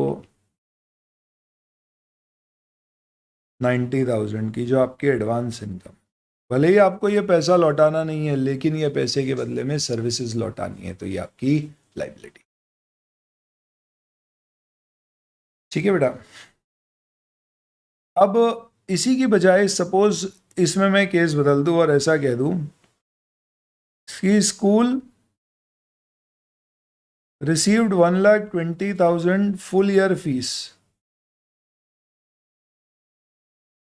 on 1st January 24 and recorded full fees as income। उसे इनकम रिकॉर्ड कर दिया स्कूल ने पूरे अमाउंट को, यानी क्या एंट्री कर दी? तो स्कूल को पैसा मिला तो स्कूल ने कैश बैंक जो भी अकाउंट में पैसा आया वो पूरा असेट मान के बढ़ा दिया और उसे इनकम बुक कर दिया, फीस इनकम।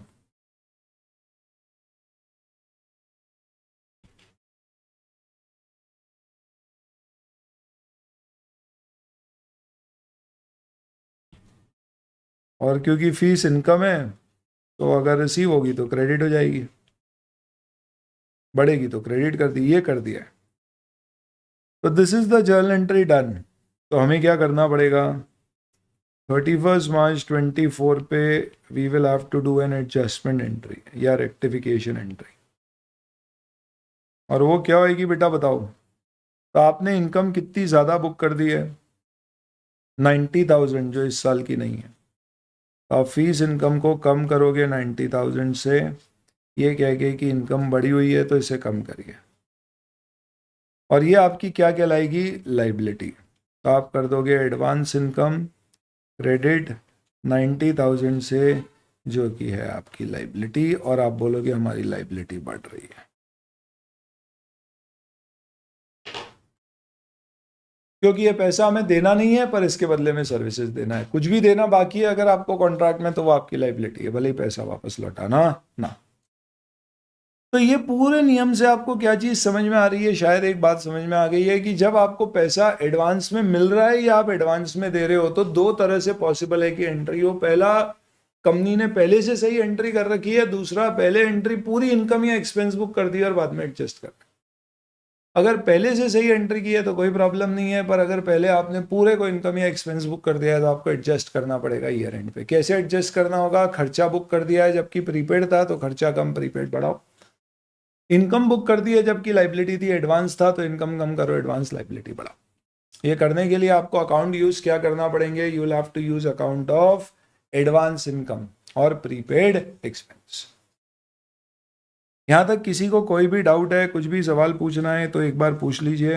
अभी मेरा डिस्कशन पूरा नहीं हुआ है, अभी मैं और बातें आपके साथ करने वाला हूं। कोई सवाल है यहां तक के तो पूछ लीजिए।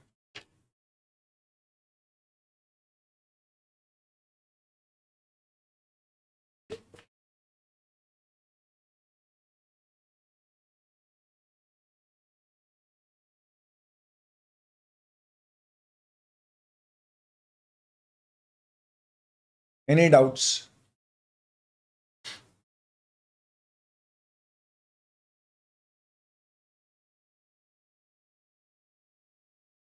Any doubts?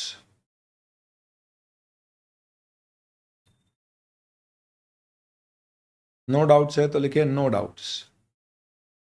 थोड़े डाउट्स है, ज्यादा डाउट्स है तो डाउट लिखिए।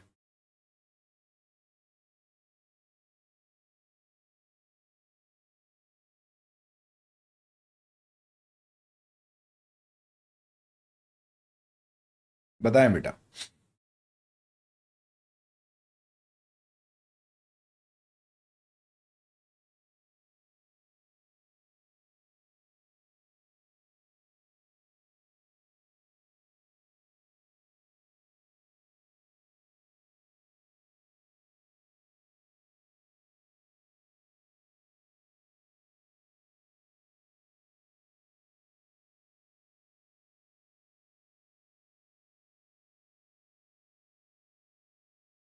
चलिए, कोई डाउट नहीं है, सब क्लियर है, ठीक है, आगे बढ़ते हैं। अब देखिए, थोड़ा सा टर्मिनोलॉजी का खेल है।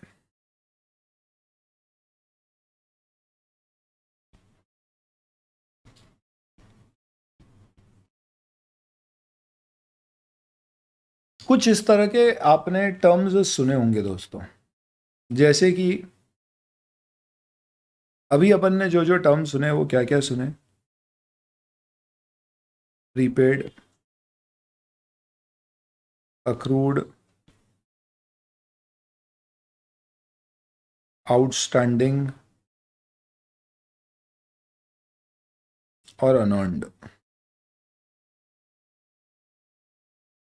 या एडवांस। अक्रूड अपन ने सुना इनकम, प्रीपेड अपन ने सुना एक्सपेंस, आउटस्टैंडिंग हमने सुना एक्सपेंस, अनअर्न्ड हमने सुनी इनकम। ये अपन ने डिस्कस किया है। पर कई बार इसकी बजाय कुछ दूसरी टर्म्स आ जाती है, जैसे कि एक शब्द आपने कभी सुना हो, अनएक्सपायर्ड डिस्काउंट, ऐसा आ जाता है। या accrued expense,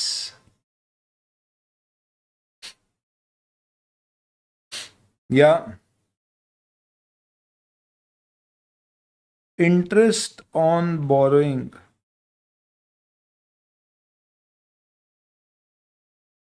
accrued but not due. कभी आपने ये सुने हो टर्म्स? तो एग्जाम में ऐसी कुछ आ गई अगर, तो कंफ्यूज ना हो, इसलिए मैं आपको बता रहा हूं, ध्यान देना बेटा। अनएक्सपायर्ड डिस्काउंट का मतलब है, डिस्काउंट शब्द में अगर आगे कहीं कुछ नहीं दिया जाता तो नॉर्मली उसे क्या माना जाता है? खर्चा, कि हमने डिस्काउंट दिया है। भाई क्या होता है, कुछ चीज़ों को नॉर्मली हम क्या करते हैं, एक पर्टिकुलर तरह से इंटरप्रेट करते हैं। जैसे कि अगर इंटरेस्ट में नॉर्मली कुछ नहीं दिया है तो आप यही मानोगे कि इंटरेस्ट आपका एक्सपेंस है। रेंट कुछ नहीं दिया है तो यही मानेंगे कि एक्सपेंस है। हाँ, पर दिया है रेंट क्रेडिट बैलेंस तो इनकम मानेंगे, रेंट डेबिट बैलेंस तो एक्सपेंस ही मानना है। पर कुछ नहीं देते तो नॉर्मली अपन क्या मानते हैं कि भैया ये अपने आप में क्या है, it is actually an expense और इनकम। कुछ टर्म्स के साथ ऐसी कुछ कनोटेशन होती है। तो डिस्काउंट अगर एक एक्सपेंस है तो अनएक्सपायर्ड डिस्काउंट का मतलब क्या है कि मैंने किसी को डिस्काउंट दिया है पर वो अभी पूरी तरह से जो डिस्काउंट दिया है उसके बदले में मुझे सर्विसेज नहीं मिली है। तो इसके लिए मैं यहाँ पे डिस्काउंट लिखने की बजाय लिखता हूँ, सर आप तो काट दोगे, हमारा क्या होगा? तो आप कट करके ऊपर लिखिए अनएक्सपायर्ड एक्सपेंस। कोई भी एक्सपेंस हो सकता है, अनएक्सपायर्ड इंटरेस्ट, अनएक्सपायर्ड डिस्काउंट, कोई भी खर्चा हो सकता है। ये बताइए अब मुझे फटाक से क्या होगा? What is unexpired expense? It is nothing but an asset. क्यों? ये प्रीपेड एक्सपेंस का दूसरा नाम है। सिर्फ आपको कंफ्यूज करने के लिए, इंस्टीट्यूट थोड़ी नहीं चाहता है तुम पास हो, परेशान करना चाहता है तुमको, तो ऐसी हरकतें करेगा। तो अनएक्सपायर्ड एक्सपेंस अगर कभी भी आए तो इसका मतलब क्या है, मैंने कोई एक खर्चा पे किया है पर अभी तक वो एक्सपायर नहीं हुआ है, यानी कि इसका मुझे अभी तक यूज करने के लिए ऑप्शन है। जैसे अपन समझिए, एक्सपायरी डेट आती है, कोई प्रोडक्ट खरीदते हैं तो एक्सपायरी डेट आगे की है, इसका मतलब क्या है भाई? अगर कोई प्रोडक्ट आपने चॉकलेट खरीदी और आपने देखा वो एक्सपायर हो चुकी है तो हम क्या बोलेंगे? एक्सपायर्ड। पर वहीं हमने चॉकलेट खरीदी और किसी ने पूछा कि क्यों ये अभी खाने जैसी है या नहीं है, तो हमने बोला नहीं है, अनएक्सपायर्ड है। इसका मतलब अभी इसकी आगे की एक्सपायरी डेट अभी एक्सपायर नहीं हुई है, खत्म नहीं हुई है। तो इसी तरह से अनएक्सपायर्ड एक्सपेंस का मतलब क्या है? ये एक ऐसा एक्सपेंस है जो अभी तक खत्म नहीं हुआ। जैसे दोस्त हम तो क्या करते हैं यार, हम तो एक गेमर है, तो हम क्या करते हैं, गेमिंग जोन में जाते हैं और वहां पे एक कार्ड बनता है। उस कार्ड में अभी एक स्कीम चल रही थी कि 5,000 रुपये आप डालिए तो आपको 10,000 रुपये के पॉइंट्स मिलेंगे गेम्स खेलने के लिए। तो हमने 5,000 का रिचार्ज वाउचर करा लिया, 10,000 पॉइंट्स मिल गए, उसमें से हमने 8,000 के गेम्स खेल लिए और 2,000 उसमें पॉइंट बाकी है। और अभी ये कार्ड एक्सपायर नहीं हुआ है, ये 1 साल बाद एक्सपायर होगा, यानी साल भर में गेम नहीं खेले तो पैसे लैप्स हो जाएंगे। तो अगर मुझसे कोई पूछे कि बताओ इस कार्ड में कितने अनएक्सपायर्ड पॉइंट्स है, तो मैं बोलूंगा 2000 पॉइंट्स अनएक्सपायर्ड है। तो ये मेरे लिए एक असेट है ना, क्योंकि मैं इसका पैसा दे चुका हूं लेकिन इसकी सर्विस मिलना बाकी है। तो अगर कभी शब्द आता है अनएक्सपायर्ड एक्सपेंस, तो ये प्रीपेड एक्सपेंस जैसा है, ये आपका असेट है। सेम इसी तरह से अक्रूड शब्द इनकम के साथ यूज होना चाहिए था, लेकिन अगर अक्रूड शब्द एक्सपेंस के साथ यूज हुआ है, इसका मतलब कि ये खर्चा अक्रू हो चुका है पर आपने पे नहीं किया है, तो इसका मतलब ये आपकी लाइबिलिटी है। अक्रूड इनकम असेट है। अक्रूड का मतलब क्या है? आई हैव अक्रूड, यानी आई हैव अर्नड, बट आगे नहीं दिया है कुछ, इसका मतलब I have earned but I have not received. Goods purchase from Ram, जल्दी से बताओ ये परचेज जो गुड्स राम से किया है आपने, ये कैश परचेज है या क्रेडिट? अपन मानते थे कि भैया अगर नाम दिया हुआ है आदमी का तो ये माना जाएगा कि ये क्रेडिट परचेज है। अगर दिया होता गुड्स परचेज 10,000 तो कैश मानते। सेम अगर अक्रूड एक्सपेंस दिया है तो अक्रूड शब्द का मतलब है कि ये आपका हो चुका है पर पे नहीं हुआ। तो अगर अक्रूड एक्सपेंस दिया है तो इसका मतलब ये खर्चा हो चुका है पर पे नहीं किया है। तो आप बताइए खर्चा हो गया पे नहीं किया है, मतलब आपकी लाइबिलिटी है। तो ये आपकी लाइबिलिटी है। This is basically nothing but another name for outstanding expense. अब आप में से मुझे एक बात बताओ, कितने लोग ऐसे हैं जिनको ये टर्म पहले कभी देखी और कंफ्यूज हुए हो कभी इसको देख के? तो अपने को नहीं होना है, क्योंकि दोस्तों क्या होता है मैं आपको बताऊं, इंस्टीट्यूट के साथ एक इतनी बड़ी परेशानी है कि एक पूरा क्वेश्चन है, ट्रायल बैलेंस दिया और बोला इससे फाइनल अकाउंट बनाओ। अब उसमें बहुत सारे एडजस्टमेंट है, लेट से एक एडजस्टमेंट दिया हुआ है प्रीपेड एक्सपेंस का। अब ये क्वेश्चन है 14 मार्क्स का। इस 14 मार्क के क्वेश्चन में हर एडजस्टमेंट का समझो एक एक दो दो मार्क होएगा। फिर आपकी बैलेंस शीट P&L के सबके अपने अपने मार्क्स होंगे, तो हर एडजस्टमेंट का एक मार्क होगा। फिर P&L में प्रॉफिट सही आए या नहीं आए, इसके 2 मार्क होंगे। और बैलेंस शीट में रिजर्व्स एंड सरप्लस सही है या नहीं है, इसके 2 मार्क होंगे। अगर आपका प्रीपेड एक्सपेंस का एडजस्टमेंट गलत हो गया तो 1 मार्क एडजस्टमेंट का गया, प्रॉफिट गलत होने के कारण 2 मार्क उसके गए, और रिजर्व्स एंड सरप्लस गलत होने के कारण 2 मार्क उसके गए। कभी टैक्स निकालना हुआ वो भी गलत हुआ तो 1 आध मार्क उसका चले गया। तो प्रॉब्लम ये होती है दोस्तों कि एक गलती के जगह एक बार मार्क्स नहीं कटते। अगर एक गलती के कारण आपके 4 फिगर्स गलत हो रहे हैं तो वो चारों के मार्क्स कटते हैं। तो एक छोटी सी गलती आपको हो सकता है कि 5 से 6 मार्क उड़ाते। तो welcome to intermediate. It is that is why I always say to my students, while you study 99 is not enough. 99% पढ़ के जाओगे तो दोस्तों 1% जो छोड़ के जाओगे उससे नुकसान 1% नहीं होगा, बहुत ज्यादा हो सकता है। तो तैयारी 100 की करो।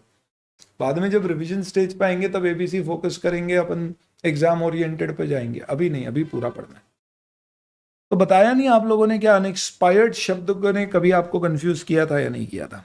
तब आगे आते हैं अपन, interest on borrowing accrued but not due. ये अपने आप में एक बहुत ही स्पेशल चीज है। ये क्या मतलब है? सबसे पहली बात, बोरोइंग पर ब्याज का मतलब ये ब्याज आपका क्या है? खर्चा है, तो it is an expense. It is an expense which is accrued, means a liability, but it is not yet due. Whether it is a liability if not due. Yes, मतलब क्या है समझिए। अक्रूड बट नॉट ड्यू की बात कर रहे हैं अपन। इस शब्द का मतलब होता है, अगर आप खर्चे के रेफरेंस में बोल रहे हो तो ये खर्चा हो चुका है पर अभी ड्यू टू बी पेड नहीं है। मतलब क्या है? आप समझिए कि यहाँ पे अपने यहाँ पे एक एम्प्लॉय काम कर रहा है, उसको सैलरी हम कब देते हैं? अगले महीने की 5 तारीख। तो क्या वो रोज आके उसकी सेवा देने के बाद बोल सकता है शाम को जाते समय, सर मुझे मेरे पैसे दो? आप सोचो तुम सीए बन गए, सीए बनने के बाद तुमने जॉब करी ज्वाइन, और एक कंपनी ज्वाइन करी और तुम्हारी सैलरी है महीने की 3 लाख रुपए। सर ज्यादा नहीं हो गया? आए सोचो तो बड़ा ही सोचो क्या जा रहा है। 3 lakh rupees 30 days in a month. तो every day what you do is you go there every day and you say okay 10,000 rupees I want. तो एक दिन तुमने काम किया तो 10,000 तुमने अर्न कर लिए। सपोज किसी कारण से 10 दिन बाद तुम्हारी सैलरी या जॉब टर्मिनेट होता है तो तुमको 10 दिन के 1 लाख रुपीज मिलना बनते हैं। तो every day you are earning 10,000 rupees. ये अक्रू हो रहा है, इकट्ठा हो रहा है, आप कमा रहे हो। बट ये ड्यू नहीं हो रहा है। आप रोज जाके कंपनी को बोल नहीं सकते इससे 10,000 रुपये आज के लाओ, कल हमने काम किया था चलो 10,000 उसके लाओ, आज काम किया फिर 10,000 रुपये लाओ, बहुत मजा आता है रोज पैसे लेते। भाई ऐसा नहीं होता है, क्योंकि ये एक्सेप्टेड फैक्ट है कमर्शियल वर्ल्ड की कि जरूरी नहीं है कि जो सर्विस आज मिलेगी उसका पैसा आज मिलेगा। सांस अभी लिए अभी छोड़ेंगे, आज लिए कल नहीं छोड़ेंगे। पर बिजनेस में ऐसा नहीं होता है कि सर्विस अभी लिए तो पैसा भी अभी दो। कई जगह होता है, कई जगह नहीं होता है। बहुत सारी चीजें ऐसी ही होती है जिसमें सर्विस का लेन देन और पेमेंट अलग अलग पॉइंट पे होगा, जिस कारण से ये सारी चीजें आती है। इस पर्टिकुलर रीजन से समझना दोस्तों, अक्रूड बट नॉट ड्यू का मतलब क्या होता है। It simply means that the expense is accrued, that means it is your liability but it is not yet payable. तो नॉर्मली एक चीज ध्यान रखना, मैं आपके सामने इसको ऐसे समझाता हूं कि लेट्स से एक एग्जांपल लेता हूं आपसे। 10% डिबेंचर है कंपनी के, which were issued on 1st January 2024 for 50,000 rupees. Interest due is 5,000 rupees per annum, which is payable on 31st December every year.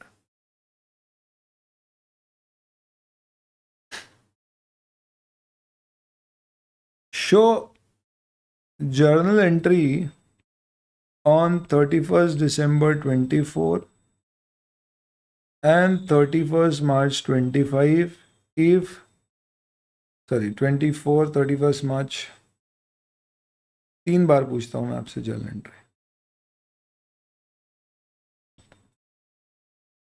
31st March 24, 31st December 24, 31st March 25 if company has not paid interest due of 31/12/24 till 31/3/25। अपन इसको 2 minute रुक जाओ, अलग से discuss करते हैं। Sorry,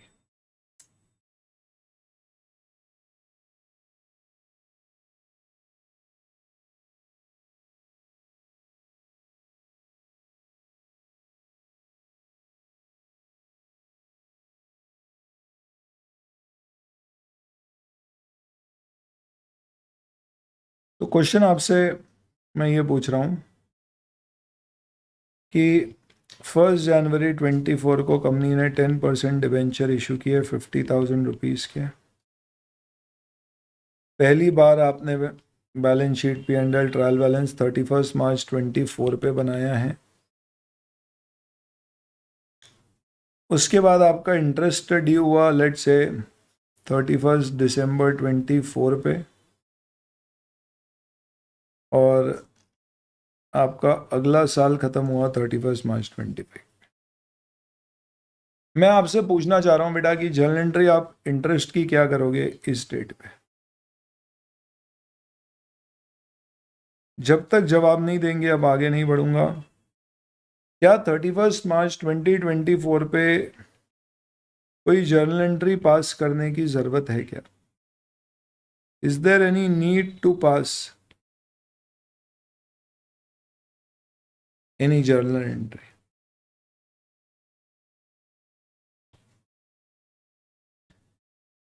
is there any need to pass a journal entry? ये test है अभी तक जो अपन ने पढ़ा है उसका।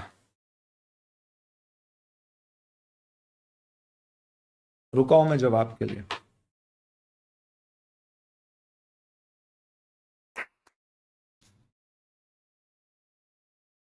क्या मुझे आज की तारीख पे कोई भी जर्नल एंट्री पास करने की कोई भी रिक्वायरमेंट है क्या?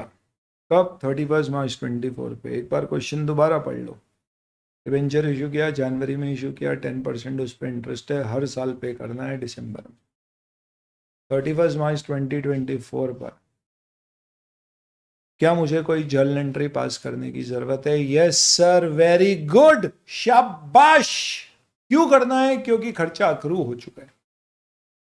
क्यों करना है? क्योंकि एक्सपेंस अक्रू हुआ है। कैसे अक्रू हुआ है? 3 महीने का ब्याज तो अक्रू हुआ है ना दोस्त, क्योंकि जनवरी से लेके 31 मार्च तक ये 3 मंथ्स का जो पीरियड है, ये 3 मंथ्स के पीरियड में आपका इंटरेस्ट एक्यूमुलेट हुआ है, आपको पे करना है। मुझे एक बात बताओ दोस्त, मैंने अपने एम्प्लॉय को बोल रखा है कि मार्च में काम करोगे, उसकी सैलरी 5 अप्रैल को मिलेगी, अप्रैल के काम की 5 मई को मिलेगी। तो उसने मार्च पूरे महीने काम किया, उसकी सैलरी है 20,000 रुपीज इन अ मंथ। क्या मुझे मार्च में 20,000 रुपीज का खर्चा बुक करना चाहिए या नहीं करना चाहिए? करना चाहिए। क्यों? ये तो ड्यू ही 5 अप्रैल को हो रही है, तो अकाउंटिंग ड्यू डेट पे नहीं चलता है, पेमेंट डेट पे नहीं चलता है। अक्रूवल कंसेप्ट क्या कहता है? खर्चा हुआ है ना, हाँ सर हुआ है। ब्याज का खर्चा किस समय होता है? समय के साथ साथ होता है। किराया और ब्याज, हमेशा ध्यान रखना, ये दो चीजें टाइम से चलती है। जैसे घड़ी चल रही है चल रही है चल रही है, वैसे ही आपका ब्याज और किराए का मीटर चल रहा है चल रहा है चल रहा है। आप अगर संडे को दुकान बंद रखते हैं तो भी उसका किराया लग रहा है। आपने बैंक से लोन लिया है, भले ही बैंक संडे को बंद है, लेकिन आपका संडे का भी किराया लग रहा है, रोज का हर दिन का किराया लग रहा है, हर दिन का ब्याज लग रहा है। तो ये दो चीजें दिमाग में फिट कर लो, टाइम से चलती है। तो ये फिट हो गया दिमाग में अगर कि इंटरेस्ट और रेंट हमेशा टाइम से चलता है, तो ये भी तय हो गया कि 3 महीने का रेंट इकट्ठा हुआ है। और अगर 3 महीने का इंटरेस्ट इकट्ठा हुआ है, तो हमें क्या करना होगा? जर्नल एंट्री पास करना होगी। तो कितना हमारा रेंट एक्सपेंस होगा? तो मैं रेंट क्यों बोल रहा हूँ, इंटरेस्ट हमारा एक्सपेंस कितना होगा? तो हमारा इंटरेस्ट एक्सपेंस है 50,000 पे 10% फॉर 3 मंथ्स। बहुत बढ़िया, किसी ने बोला 1250 रुपीज। तो मुझे 31 मार्च 24 पे जर्नल एंट्री क्या पास करना है? इंटरेस्ट मेरा एक्सपेंस है, एक्सपेंस अगर बढ़ता है तो क्या करते हैं बेटा? सर डेबिट करते हैं। अरे वाह, क्या ये पे कर दिया है? नहीं सर, तो ये मेरी लाइबिलिटी है, लाइबिलिटी बढ़ेगी तो क्या होगा? क्रेडिट। क्या नाम से? कुछ भी दे दो आप, अक्रूड इंटरेस्ट नाम दे दो, अक्रूड इंटरेस्ट एक्सपेंस दे दीजिए 1250। चलो बहुत बढ़िया। अब आते हैं 31 दिसंबर पे क्या हो। तो दोस्तों 31 दिसंबर की एंट्री बहुत ही स्पेशल है। यहाँ पे 9 मंथ्स का इंटरेस्ट और इकट्ठा हो गया, ये मुझे बुक करना है। तो मैं वापस से एंट्री पास करूंगा 31 दिसंबर पे। क्या? मेरा एक्सपेंस बढ़ा है। कितने का एक्सपेंस बढ़ा है 31 दिसंबर पे? सर 3750, 9 मंथ्स का। तो क्या करेंगे? क्या मैंने पे कर दिया है? तो सर कंपनी ने पे नहीं किया है। पे नहीं किया है तो इसका मतलब ये लाइबिलिटी बढ़ गई है। ये क्या कहलाएगा? Outstanding expense. नॉर्मली आउटस्टैंडिंग में और अक्रूड में क्या फर्क होता है? आउटस्टैंडिंग का मतलब होता है बेटा कि ये पैसा देना बाकी है। आप चाहो तो वो पुराने अक्रूड इंटरेस्ट को भी आप आउटस्टैंडिंग कर सकते हो। तो पहले आपकी अक्रूड इंटरेस्ट नाम की जो लाइबिलिटी थी, इस लाइबिलिटी को अब आप खत्म कर दो और दूसरी लाइबिलिटी बढ़ा दो। किस नाम की? आउटस्टैंडिंग इंटरेस्ट के नाम। कोई फर्क नहीं पड़ रहा है, इससे एक लाइबिलिटी कम हो रही है, दूसरी बढ़ रही है। कितने से? 1250। तो अब आपकी बताओ टोटल आउटस्टैंडिंग लाइबिलिटी कितने की हो गई है? 5000, जो कि 1 साल का आपका ब्याज। इसे आप आउटस्टैंडिंग जो कह रहे हो, ये अपने आप में क्या है बेटा? आउटस्टैंडिंग का मतलब है this is due not paid, वेराज accrued का मतलब होता है दिस इज अक्रूड, ये इकट्ठा हो गया है बट नॉट ड्यू। दोनों में फर्क है। हाँ, क्या ये फर्क इतना इंपॉर्टेंट है सर कि पढ़ने की इतनी जरूरत है? क्योंकि अल्टीमेटली तो दोनों लाइबिलिटी है। हाँ, क्योंकि कंपनीज एक्ट में ड्यू नॉट पेड को बैलेंस शीट में अलग दिखाया जाता है और अक्रूड नॉट ड्यू को अलग दिखाया जाता है। इसके ऊपर एग्जाम में कई बार क्वेश्चन आए और इसके तय मार्क्स हैं जो बच्चे के मिस हो जाते हैं। फाइनली 31 मार्च 25 को मुझे फिर इंटरेस्ट की अकाउंटिंग करना पड़ेगी। मैं अपना इंटरेस्ट का खर्चा बुक करूंगा। एक्सपेंस बढ़ता है तो क्या होता है? डेबिट। और ये जो 3 महीने का ब्याज है, ये वाला, ये क्या है? ये अक्रूड नॉट ड्यू है। तो मैं मान रहा हूँ कंपाउंडिंग करने की ज़रूरत नहीं है, तो मैं ऐसे आउटस्टैंडिंग की बजाय क्या बोलूँगा, अक्रूड इंटरेस्ट। जो मेरी लाइबिलिटी है जो बड़ी है तो क्या करेंगे, क्रेडिट। तो फाइनली आपकी जो बैलेंस शीट होगी दोस्तों 31 मार्च 2025 की, उसमें आपकी जो लाइबिलिटीज़ होंगी उन लाइबिलिटीज़ के अंदर आपको तीन चीज़ें दिखेंगी। एक तो होगा आपका 10% डिवेंचर लाइबिलिटी 50,000। एक होगा आपका आउटस्टैंडिंग इंटरेस्ट, जिसे मैं ओएस लिख रहा हूं, जिसका मतलब होता है ड्यू नॉट पेड 5,000। और एक होगा आपका अक्रूड इंटरेस्ट 1250। ये तीनों लाइबिलिटी है।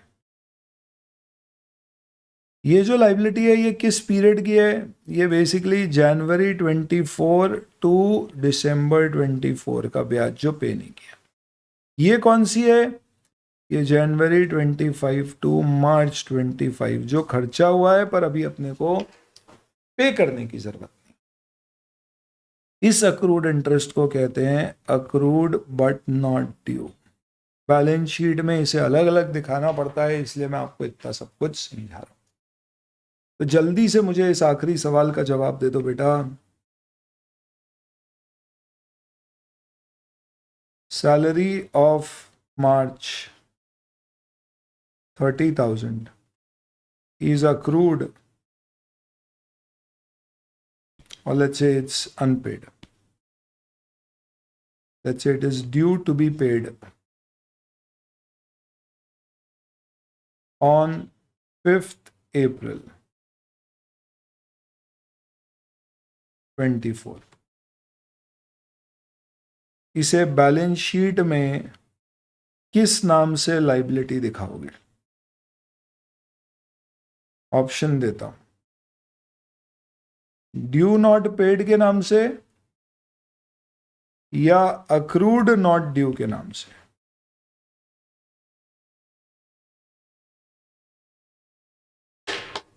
ए अभी लिखना है, बस आपको इतना सा काया को कष्ट देना है, ए और बी। अरे सर वो जो पहले आपने लिखा वो लिख नहीं पाया, अरे लिखने का काम बाद में करना, अभी सुनो मेरी बात। बताइए दोस्तों।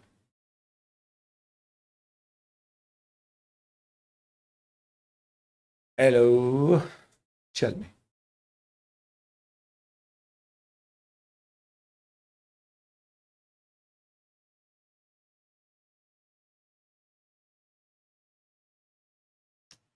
Very good, accrued not due. ठीक है, शाबाश। क्योंकि ये ड्यू कब हो रही है, 5 अप्रैल पे। हालांकि क्वेश्चन साइलेंट है तो अपन नॉर्मली क्या बोल सकते हैं, कुछ भी नहीं दिया तो अपन मान लेंगे कि ये खर्चा क्या है, ड्यू है। दिया है तो फिर ऐसा मान। तो ये आपने जो यहां पर डिस्कस किया है ना, ये डिस्कस किया है difference between accrued versus due.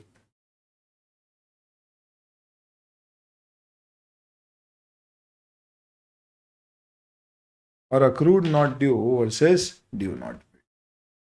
और इसी के साथ दोस्तों, जो अपन ने कल टू बी डिस्कस्ड में ये चार चीज़ें डाली थी, इसका अपना पूरा डिस्कशन कंप्लीट होता है। आपको इसकी समरी लिखना है अगर, तो आप सिंपल यहाँ पे समरी लिख लीजिए। यहाँ पे टॉप में ही जगह तो लिख लो, नहीं तो आखिरी में लिख लो। क्या क्या चीज़ें देखी अपन ने, टोटल 4। एक्सपेंस में हमने क्या क्या देखे हैं, 2 आइटम्स। क्या देखा है, प्रीपेड एक्सपेंस या उसे अनएक्सपायर्ड एक्सपेंस भी कहते हैं, या एक्सपेंस पेड इन एडवांस। जगह कम है, अलग से ही लिख लेता हूं, सॉरी। चलिए, तो ये सब कंक्लूड कर रहे हैं अपन।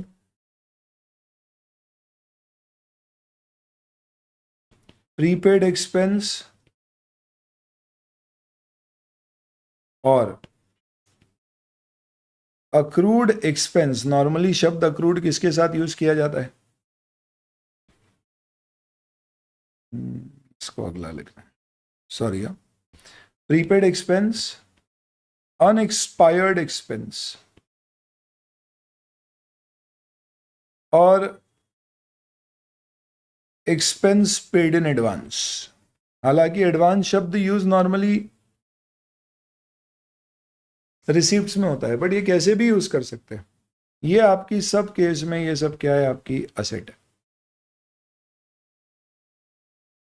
ठीक है, next accrued expense, outstanding expense, accrued not due, due not paid, सब आपकी लाइबिलिटी है। बैलेंस शीट में हो सकता है लाइबिलिटी अलग अलग जगह दिखे, पर है लाइबिलिटी। सेम इसी तरह से अब इनकम पे आते हैं। अक्रूड इनकम यानी कि इनकम मैंने कमाई है पर मुझे अभी रिसीव नहीं हुई है, ये मेरी असेट है। लेकिन इनकम रिसीव्ड इन एडवांस, उसके अलग अलग नाम हो सकते हैं। Unearned income, income received in advance,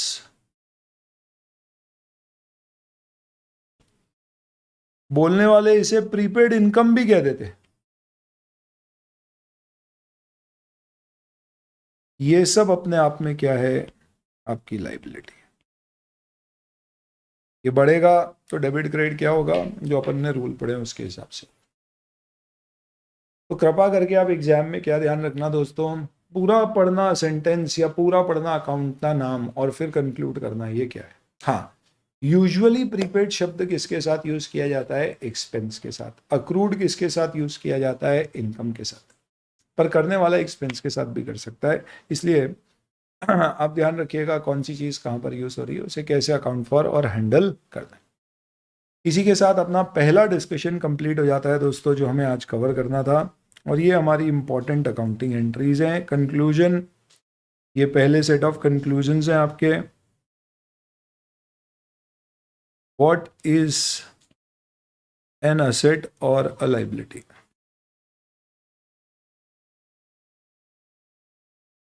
in fact heading गलत दी है मैंने,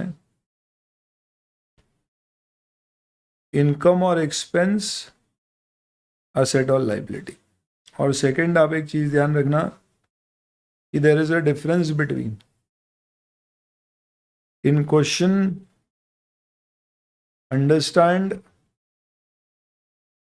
whether to pass accounting entry to record the expense or adjust it.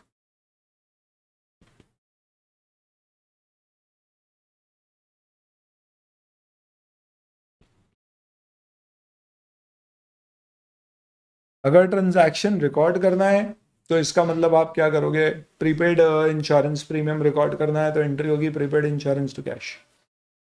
पर अगर मैंने बोला है कि प्रीपेड इंश्योरेंस की एडजस्टमेंट एंट्री करो, तो इसका मतलब क्या होगा कि मैं ऑलरेडी उसे क्या बुक कर चुका हूँ, एक्सपेंस। तब मुझे उसे क्या करना है, प्रीपेड, तो एंट्री हो जाएगी प्रीपेड इंश्योरेंस टू इंश्योरेंस।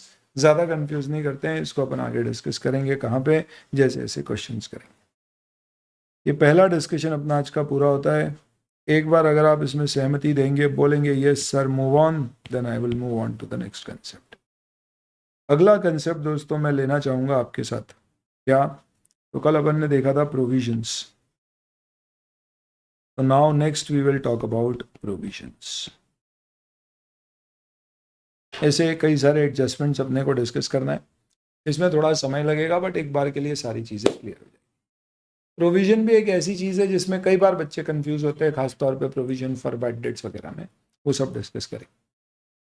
इसमें भी दो चीज़ें, एक अकाउंटिंग है और दूसरा इसका प्रेजेंटेशन है। अभी अपन अकाउंटिंग डिस्कस कर रहे हैं, पर ये सब कहाँ पे काम आएगा, बैलेंस शीट P&L बनाते समय। तो ये अलग अलग चीज़ें अलग अलग जगह बुक्स में दिखती है, कहाँ दिखेगी वो अपन देखें। चलो एक बार बता दो, थम्स अप दे दीजिए, सब कुछ ओके बता दीजिए, फिर आगे बढ़िए।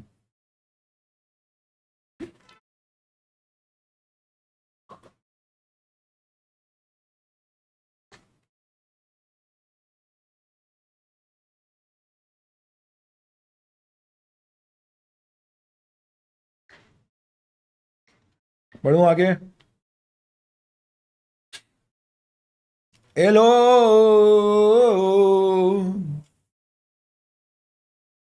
Yes sir. चलिए, तो अब आते हैं दोस्तों प्रोविजंस पे। प्रोविजन शब्द क्या होता है? तो सबसे पहली चीज, प्रोविजन शब्द का यूज किया जाता है when some things are not certain.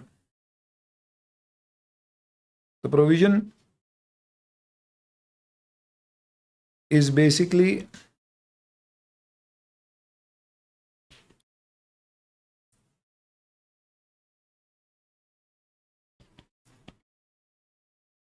this account is basically used when the amount is uncertain। जब भी अमाउंट अनसर्टन होता है तो हम क्या शब्द यूज करते हैं? प्रोविजन। और क्या यूज नहीं करते हैं? असेट या लाइबिलिटी। तो ये पहली चीज हो गई। दूसरी बात, प्रोविजंस प्राइमरीली दो तरह के होते हैं दोस्तों।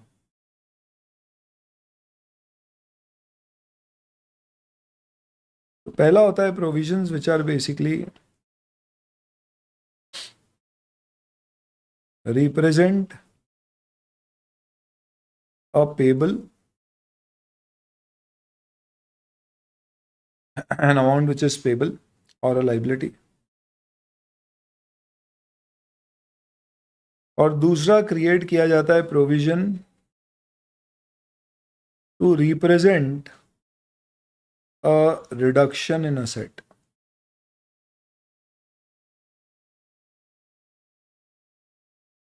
एक बहुत ही रेयर केस में बनता है जो रियल लाइफ में कभी नहीं बनता है, इसलिए नहीं पढ़ेंगे तो भी चलेगा, जिसे कहते हैं provision for discount on creditors, trade payables, which basically represents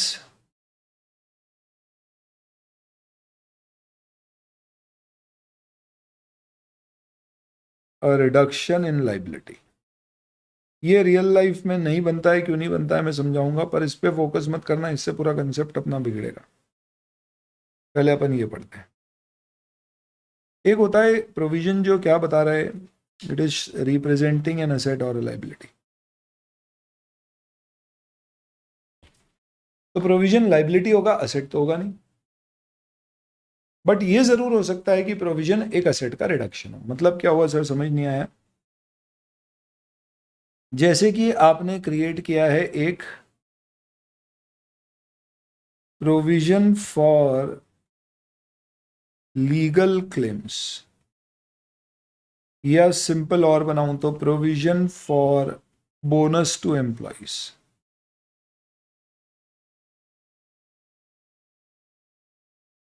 वहीं पे अगर अपन बात करते हैं provision for reduction of asset की, यहां पे क्या हो रहा है, एक असेट का रिडक्शन हो रहा है, असेट कम हो रहा है। इसका एग्जाम्पल होगा प्रोविजन फॉर बैड डेट्स, इससे डेटर कम हो रहे हैं। प्रोविजन फॉर डेप्रिसिएशन, इससे आपकी फिक्स एसेट पीपी कम हो रही है। Provision for discount on debtors, वापस से आपके डेटर्स इससे कम हो रहे हैं। इन दोनों में क्या फर्क है? ये एसेट को रिड्यूस कर रहा है, तो आप बताइए एसेट कभी भी रिड्यूस होता है तो क्या होता है? क्रेडिट। और अगर कोई चीज आपकी लाइबिलिटी बढ़ा रहा है तो वो भी क्या होएगा? क्रेडिट। तो इस कारण से प्रोविजन का बैलेंस हमेशा क्या होता है? Credit balance. ये एक्सेप्शन छोड़ दो, provision for discount on creditors, ये एक एक्सेप्शनल केस है। अभी वो छोड़िए, अभी अपन और आगे बात कर रहे हैं कुछ।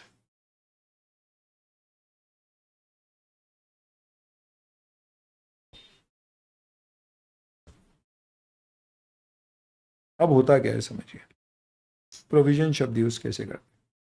तो पहले अपन बात करते हैं प्रोविजन फॉर लाइबिलिटीज, जो कि आसान है थोड़ा सा समझना। आप इसे कब क्रिएट करते हो? जब आपको लग रहा है कि आपको पैसे देना पड़ेंगे पर आप श्योर नहीं हो कितने देना पड़ेंगे, तो भी create a provision for liability. तो इसके एग्जाम्पल लेता हूं मैं और इसकी अकाउंटिंग बताता हूं। पहला एग्जाम्पल, हमारी कंपनी के ऊपर कोई लीगल केस लगा है जो हम हार चुके हैं, एंड अमाउंट पेबल अभी फिक्स नहीं हुआ है क्योंकि कोर्ट अगली हियरिंग में सुनाएगा, पर हमें ऐसा लग रहा है कि हमें 30,000 देना पड़ेगा। अब कोर्ट बताएगा, हो सकता है कोर्ट बोले 30,000 रुपये दे, हो सकता है कोर्ट बोले भैया 30,000 प्लस सामने वाले के एक्सपेंस पे करो, कुछ भी हो सकता है। समझ रहे हो आप? जैसे कि लेट्स से फॉर एग्जांपल हमारी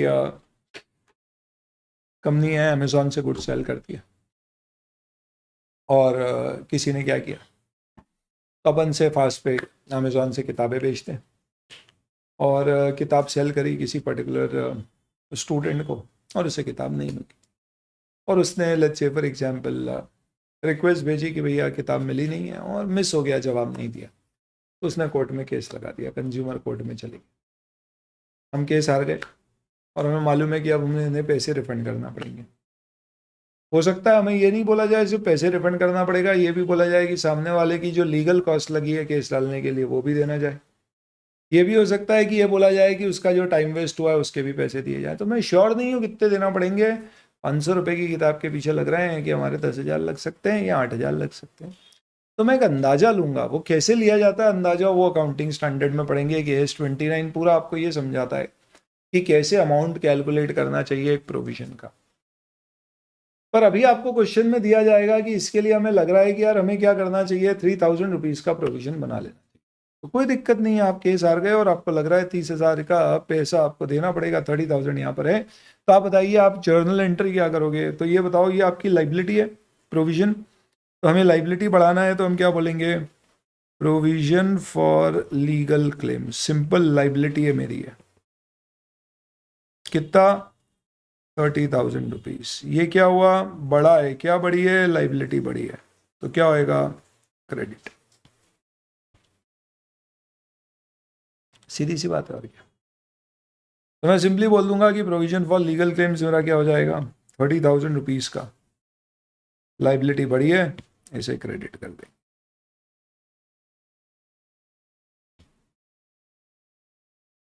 अब इसी की बजाय ऐसा भी हो सकता था कि आपको सिंपली बोला जाए कि हमारे करंट फाइनेंशियल ईयर में टैक्स प्रोविजन हमें बनाना है 35,000। तो हमें क्या है, लाइबिलिटी बढ़ानी है, क्योंकि हम श्योर नहीं है टैक्स कितना आएगा, अंदाजन हमें लग रहा है 35,000 का आएगा, तो हम प्रोविजन फॉर टैक्स नाम की लाइबिलिटी 35,000 से बढ़ा देंगे, और क्या करेंगे। तो ये बढ़ेगा तो क्या हो जाएगा, लाइबिलिटी बढ़ रही है तो ये भी क्रेडिट हो जाएगा। ये दोनों चीजें बैलेंस शीट में कहां दिखेंगी, लाइबिलिटीज के अंदर दिखेंगी।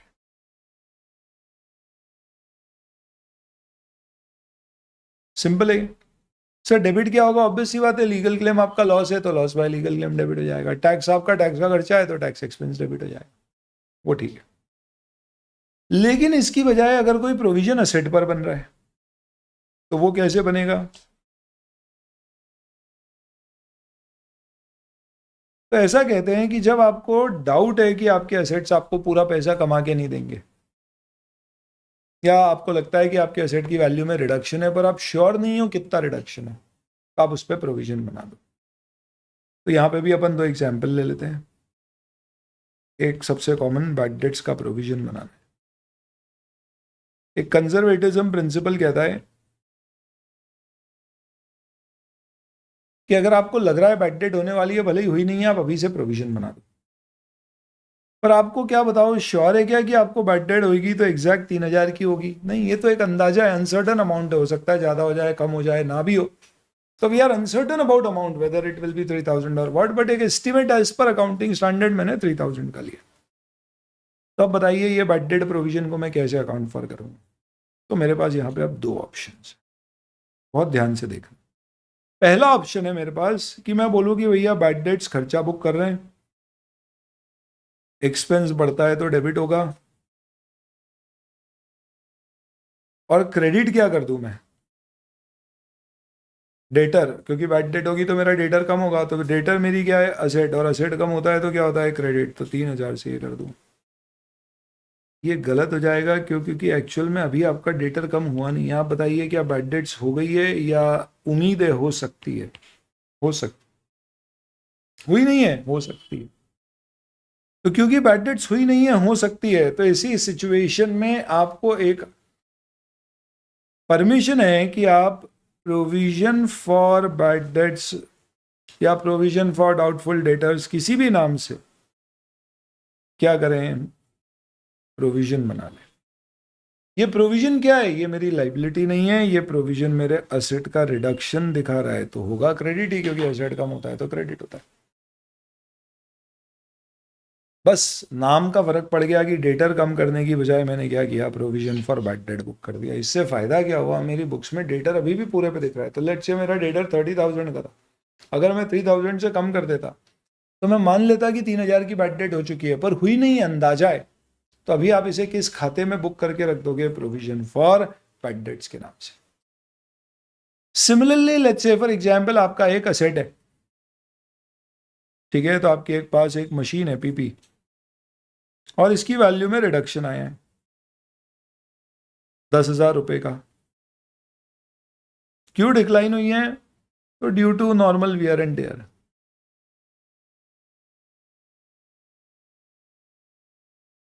तो ये 10,000 रुपीज हमारा खर्चा है, जिसे हम नॉर्मली किस नाम से बुक करते हैं, डिप्रिसिएशन के नाम से।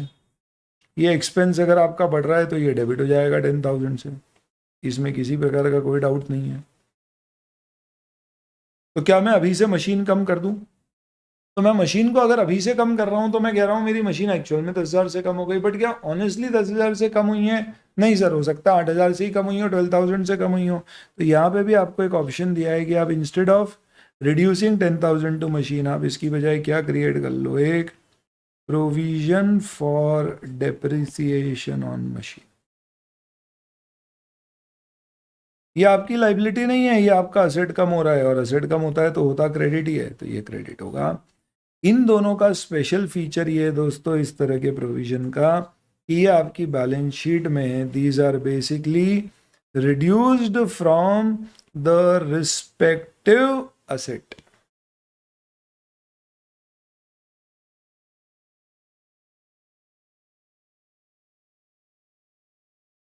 And net asset is shown in the balance sheet.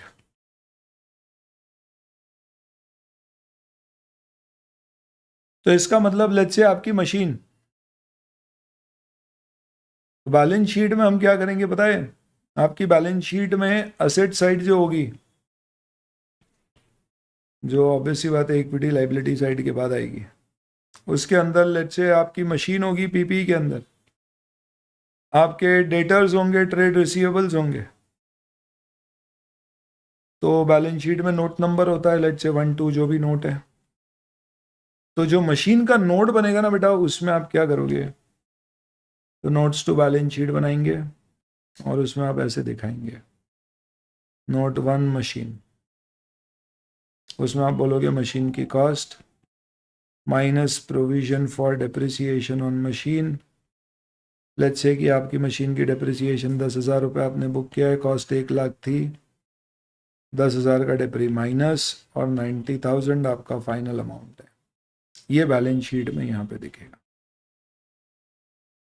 समझिए कि आपके डेटर्स हैं, ट्रेड रिसीवेबल्स हैं, उसका बुक्स में कैरिंग अमाउंट आपको 30,000 दिया गया है, इसमें प्रोविजन फॉर बैड डेट आपका 3,000 है, तो आप 27,000 रुपीज़ के ट्रेड रिसीवेबल्स फाइनली दिखाओगे। हमेशा ध्यान रखना दोस्तों, कोई भी एसेट पे अगर प्रोविजन बनता है तो वो प्रोविजन कभी भी क्या नहीं होगा, in no case will that provision be, थोड़ी कटिंग करी, सॉरी, हाँ आप लोगों ने करी होगी, आपको दिक्कत आएगी, बट ठीक है। तो प्रोविजन दो तरह के मेनली होते हैं, एक लाइबिलिटी के और एक असेट के। लाइबिलिटी का प्रोविजन लाइबिलिटी साइड में दिखता है, पर असेट का प्रोविजन असेट से माइनस होकर आउटर कॉलम में नेट अमाउंट दिखता है। इसके ऊपर आप मान लो दोस्तों कि हर 3 अटेम्प्ट में से एक अटेम्प्ट में आपको क्वेश्चन या तो एमसीक्यू में मिलेगा या एक एडजस्टमेंट में मिलेगा, जिसमें बोला जाएगा, बुक्स में दिया जाएगा एक provision for discount on debtor. आपको भूल के भी उसको लाइबिलिटी साइड में नहीं दिखाना है प्रोविजन शब्द पढ़ के। क्यों? क्योंकि आज आपने क्लास के दूसरे दिन ही पढ़ लिया है कि प्रोविजन 2 चीजों पे बनते हैं, एक लाइबिलिटी पे और एक असेट पे। असेट का प्रोविजन जो होता है वो असेट से माइनस करके दिखाया जाता है, लाइबिलिटी का प्रोविजन जो होता है वो लाइबिलिटी इस साइड में दिखाया जाता है। ठीक है, तो ये अपना आज का डिस्कशन होता है। कल थोड़ी सी इसके ऊपर क्विक रिकैप करेंगे अपन इसका। कोई आपके डाउट्स हैं तो आप पूछ सकते हैं। आज का सेशन हम यहीं पर कंप्लीट करेंगे। जाने से पहले 1 मिनट रखेंगे कोई डाउट्स, फीडबैक, कमेंट्स के लिए।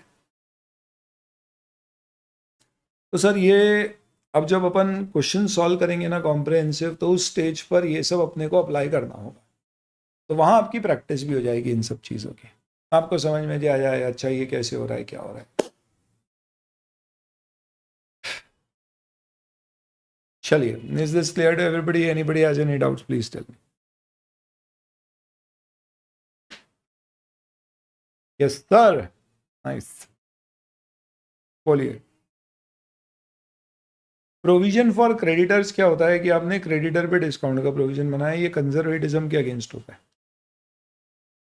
और अगर ये भी होगा तो इसे क्या किया जाएगा, you will have to reduce it from your creditors in the balance sheet, but this is not made in real life. कोई क्वेश्चन में भी नहीं आएगा आपको देखने।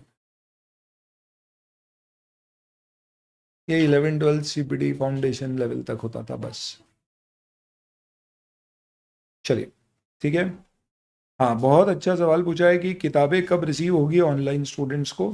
तो आपको जैसे डिस्पैच होगी मैं अपडेट कर दूंगा, बट अभी आपको ज़रूरत नहीं है दोस्तों, चिंता मत करो। उसका कारण ये है कि अभी अपन थोड़ा बेसिक चलेगा 2-1 दिन, और पहले चैप्टर के आपके जो नोट्स है वो PDF भी आपकी गूगल ड्राइव पर अपलोडेड मिल जाएगी आपको शाम तक आज। तो कभी आपको रेफ़र करना हुआ तो कर सकते हो। तो अगर आपकी किताबें 2-1 दिन में डिस्पैच होकर हफ्ते भर में भी आपके पास आती है तो कोई प्रॉब्लम अभी नहीं है, क्योंकि अभी हमारा बेसिक कंसेप्ट डेवलपमेंट चल रहा है। ठीक है, थैंक यू, बाय।